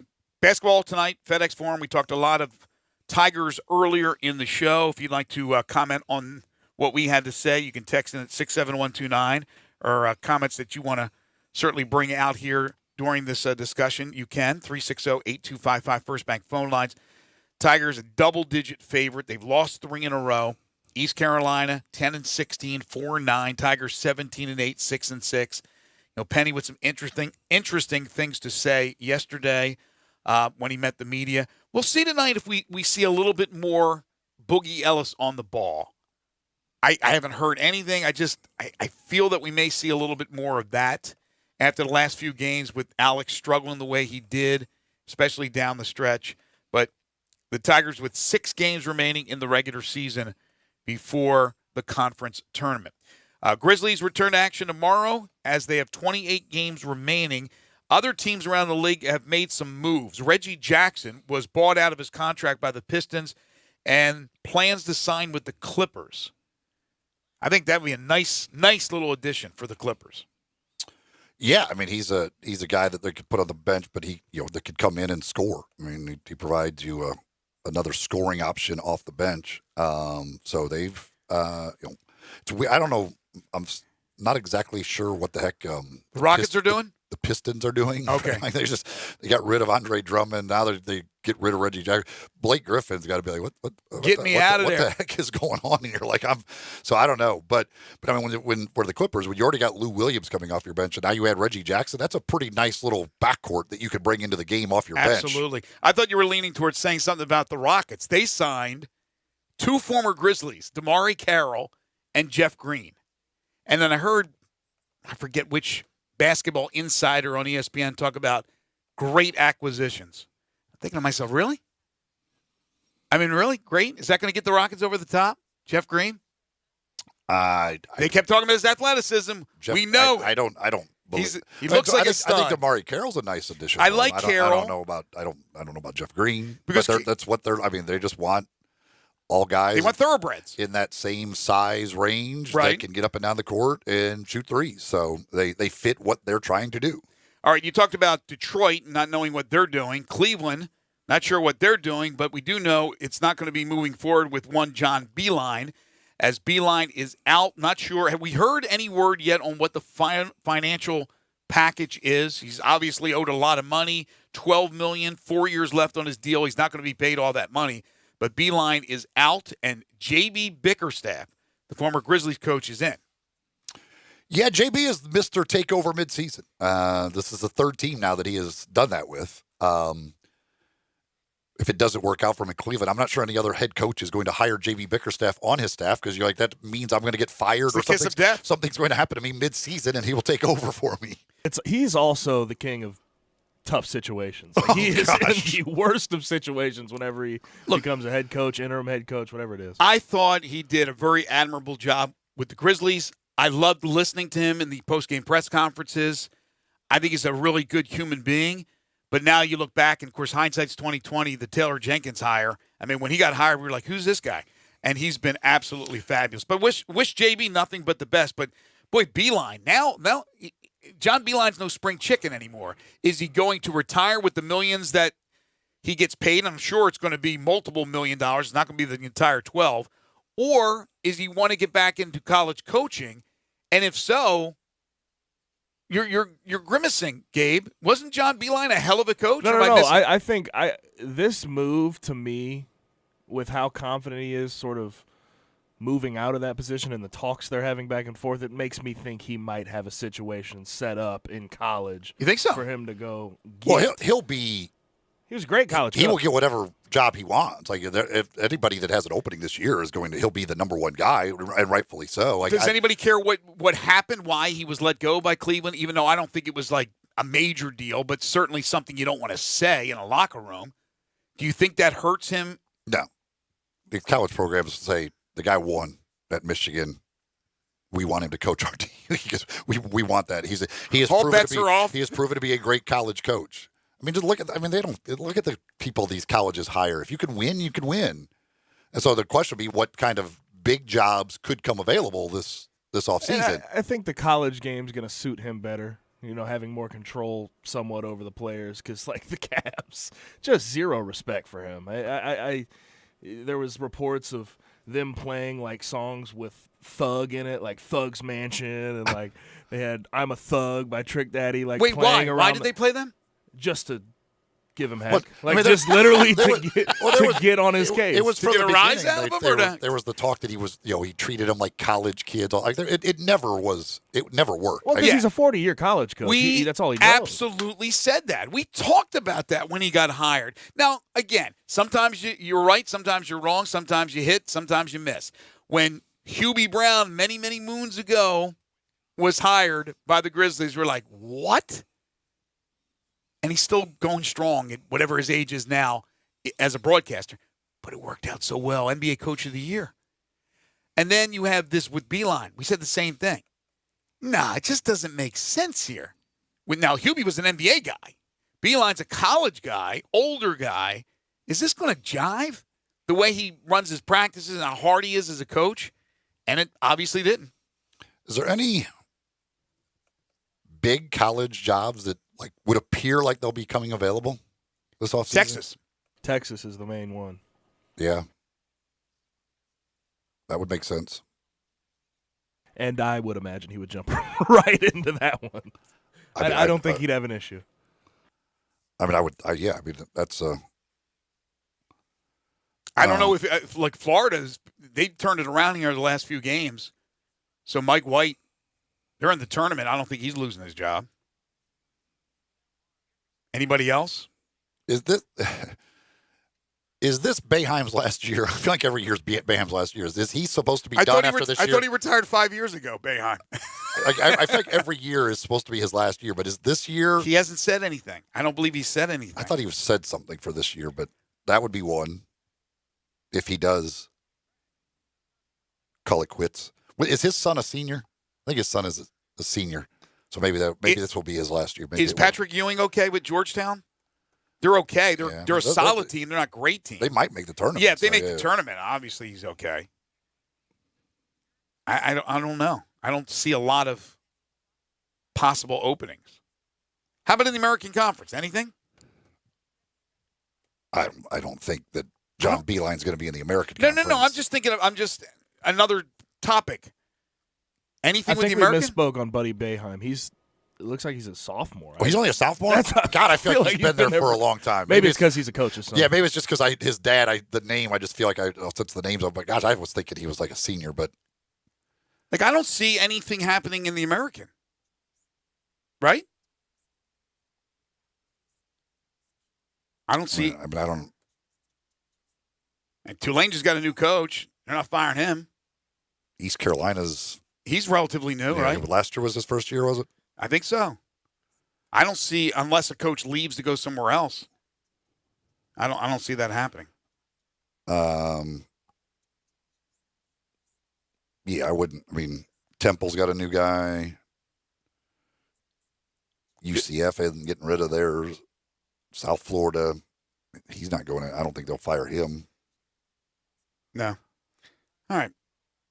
But yeah, I mean, I would say that John Beilein. I would guess there's probably 100% that he's coaching somewhere next year in college basketball. Yeah. All right.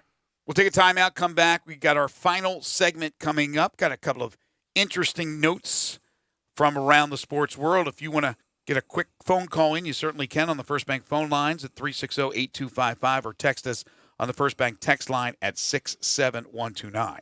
This is Middays on Real Sports Talk, Sports 56, 96.1 and 87.7.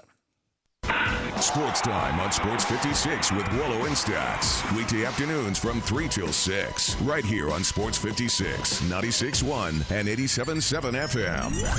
Do you know one of the best things you can do for your employees or family's health? Provide Arctic Clear bottled water. Arctic Clear bottled water is your locally owned and operated bottled water provider. Arctic Clear is 100% natural spring water with free delivery and setup, dependable service, and no long-term contracts. What an easy choice. Call Jeff Manus today, 901-382-2363, or visit arctic-clear.com. Arctic Clear bottled water. Call now, 382-2363. That's 382-2363. At Jason's Deli, you can stuff yourself full of great deli food that's healthy, fresh, and best of all, it's not expensive. Jason's Deli is all about choice. Whether you're looking for a gluten-free menu, vegetarian sandwiches, healthy kids' meals, or if you'd like to invent your sandwich via the build-your-own selections, Jason's Deli has you covered. And they only use fresh, wholesome ingredients. Choose from the club and specialty sandwiches, paninis, wraps, soups, salads, pastas, and much more.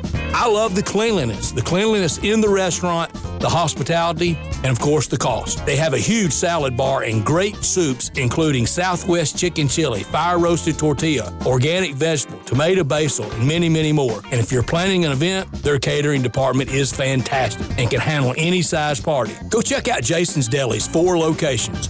On Ridgeway in the Park Place Center, that's my favorite, on Germantown Parkway in Cordova, at Poplar and Highland, and on Goodman Road in Olive Branch. When the days are short and cold, there's no better way to heat up than to swing by 3rd and Court, Memphis's great downtown diner. Chase away the chill with daily lunch specials like meatloaf on Monday or Salisbury steak on Thursday. Nothing beats all-day breakfast to warm your insides, or come in for an old-fashioned diner milkshake with the extra added bonus of a full bar. A milkshake with booze will warm you up nicely. Sit and look out the panoramic windows at the gray winter outside and be happy that instead of being out there, you're inside 3rd and Court, the diner Memphis has been missing. Hewlett & Dunn, nestled on Old Town Square in Collierville, has 4,000 square feet of the largest boot selection in 200 miles. International boot legends Luke Casey, Double H, Red Wing, Ariat, Justin, and Tony Lama. Hewlett & Dunn has rubber hunting boots by Dry Shod and recently has expanded the selection of safety work boots. Filson Hunting Gear, biggest selection in 3 states, and now carrying Duckhead. Western wear, hunting attire, jeans, belts, hats, and more at 111 North Center Street, Collierville on Old Town Square. You need to stop by Hewlett & Dunn? You bet your boots. The Can-Am Spring Fever event is here and ready to take you on the ultimate off-road ride and get you some serious savings. Can-Am is built for ripping through trails, crawling through mud, cruising over dunes, getting the job done. Get it done for less. Farmers and ranchers can save up to $1,500 on select 2020 Defender models, or even on select 2019 models, save up to $2,500 during the Spring Fever event. Get yourself a new Can-Am off-road vehicle at a great price. Visit us today, Olive Branch Motorsports, 5656 Goodman Road, or online at obmotorcycleatv.com. Now, back to Sports 56 Middays presented by FedEx. Here once again are Greg Gaston and Eli Savoie. So, Jim Boeheim had said that he would retire in April 2018, but then when Buddy committed to them to start playing in 2018, he extended his contract. So it would appear that he is going to stay there for Buddy's entire career, because that's apparently what got him to stay there to begin with. How old is Boeheim now? 75.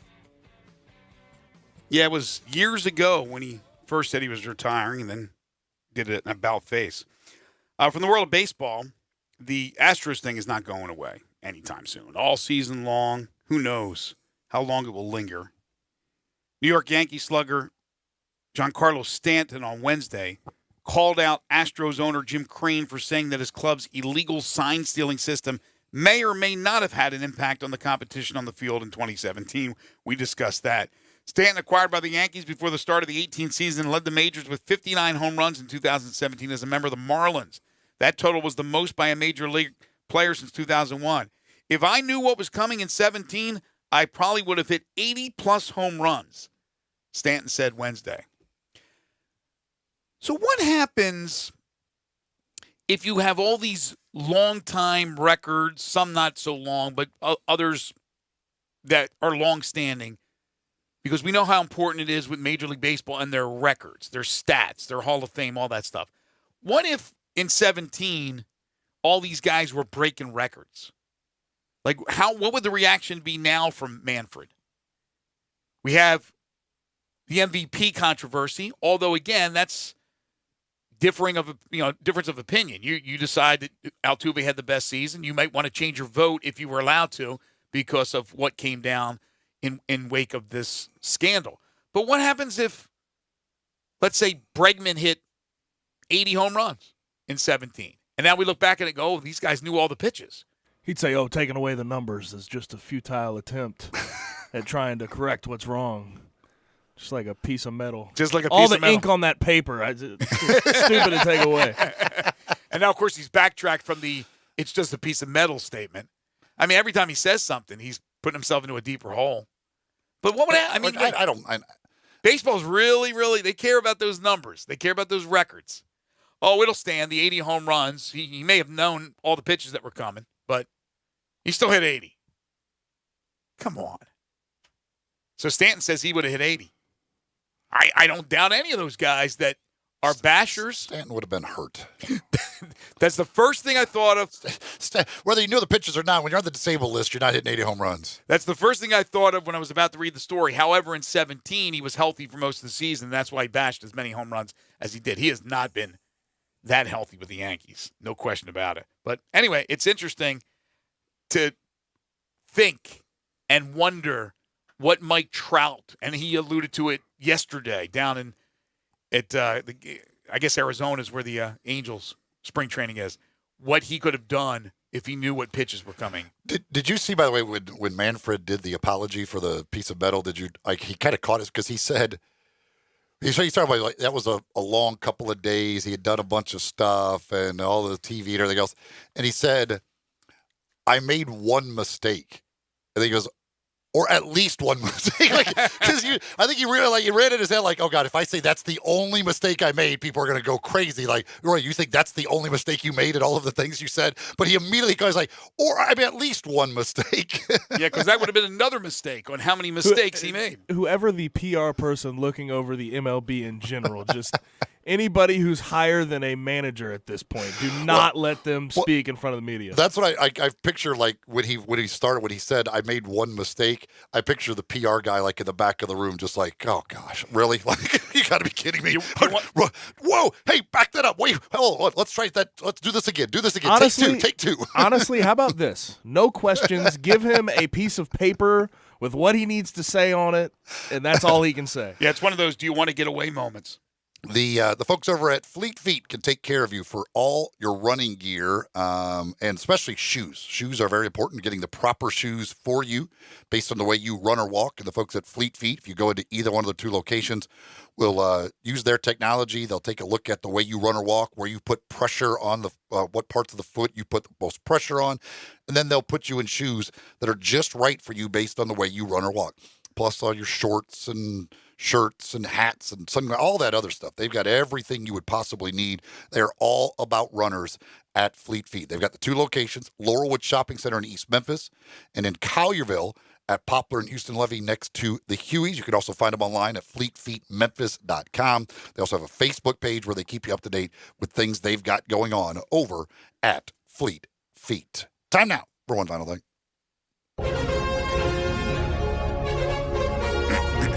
Before Greg and Eli get out of here for the day, they each have one final thing they think you should know to make it through the rest of your day. So here are Greg and Eli with one final thing. You've probably heard about this proposed Premier Golf League to go up against the PGA Tour. Well, Rory McIlroy said Wednesday that he is not in favor of a plan that would see the top players splitting from the tour for a guaranteed financial windfall on this rival circuit. At just 30 years old, number one player in the world, McIlroy would clearly be an important part of any credible attempt to launch the new tour, which has proposed an 18-tournament schedule, $10 million purses, guaranteed money for all who compete, and a team component with a season-ending championship. Quote, the more I've thought about it, the more I don't like it, McIlroy said at the WGC Mexico Championship, which is this week's event. The one thing as a professional golfer in my position that I value is the fact that I have autonomy and freedom over everything I do. I pick and choose. This is a perfect example. Well, it's easy for Rory to say. He probably made $50 million last year or more. Sure. They all do. Anybody with a name. It won't be more money for him, really. Right, but for most of the top players, not just the top 5, top 10, top 15, a lot of the players are making a lot more money than what it used to be. So you're getting now into maybe the lower half, the lower third of the players on tour that would possibly consider this. In my opinion, most of the big name guys aren't going to go anywhere near this. By the way, the Roush Fedway Racing just tweeted, Ryan Newman's been released now from the hospital. Who would have thought that when that happened, that 2 days later he would be out of the hospital? That's crazy. That just goes to show you the safety measures that NASCAR has taken over the years, starting with the Hans device, to make it a lot safer to go out there and race and, unfortunately, be in those type of accidents and sometimes walk away. He didn't quite walk away, but now he's walking away. The Big Three is coming to Memphis. They announced their schedule today and their sites. June 20th, first week of the season, the Big Three will be at FedEx Forum. I mean, I wonder what kind of crowd they will get here for Big. Because that's I might go. I think it's pretty cool. Like I enjoy watching it. I don't make an appointment watching, but like if it's on and I'm flipping through channels, I watch the Big Three. I'm entertained by it. I think it's cool. It's funny to see some of the names in there. Like I remember okay, that guy. But I mean, they got some decent names of some guys who played in the NBA. But June 20th will be the first stop right here in Memphis. Then they go to New York, Washington D.C., Minneapolis, Hartford, Sacramento, Miami, Chicago, Portland, and Detroit to round out the season. But Memphis, the first stop for the Big Three this season. Well, it will all depend on how much these tickets are, but I love it too. I watch actually a lot of it. There's not a ton of stuff going on in the summer, and I'll flip on the channel on Saturday afternoon, and there it is. And, of course, Ice Cube's a big part of it. All right, yeah, Ice Cube. And he's done a nice job, and it's fun. It's fun to see. And, look, they're competitive. Some of these guys are over the hill, but a lot of these guys just finished up in the NBA. And, in fact, in the case of Joe Johnson, he went back, or at least tried to come back, at the end of last year and was still very good. So I enjoy the basketball. The price will be the difference maker. People in June are heading to the lakes and heading to the beach, but I think it'll be well attended. Yeah, and John Harden says it looks even more fun to be there. Yeah, I mean, it looks like it would be kind of cool to go to one of those and check it out in person. So, yeah, that's cool. I'm glad Memphis gets that here. Big thanks to Jerry Palm for joining us today and Denny Hamlin, the Daytona 500 winner. If you missed the interview, head to the website, sports56whbq.com. You can either check out the third hour of our Middays podcast or featured audio will have the Denny Hamlin interview up there for you to enjoy. Tomorrow on the program, Billy Ripken, former Major Leaguer and Major League Baseball analyst. For all you baseball enthusiasts out there, he's written a book called State of Play, The Old School Guide to New School Baseball. We'll talk to Billy about the Astros scandal, about his brother, Cal Ripken, and a lot about this book, State of Play. That's coming up on the program tomorrow. Working on a few other guests as well. Speaking of John Harden, stay tuned. Sports 56 Happy Hour with Johnny Radio is coming up next. For Gabe Kuhn and Eli Savoie, I'm Greg Gaston. Enjoy the rest of your day, everybody. Lynchburg, Tennessee, just couldn't hit the spot. I got $100 bill, friend, you keep your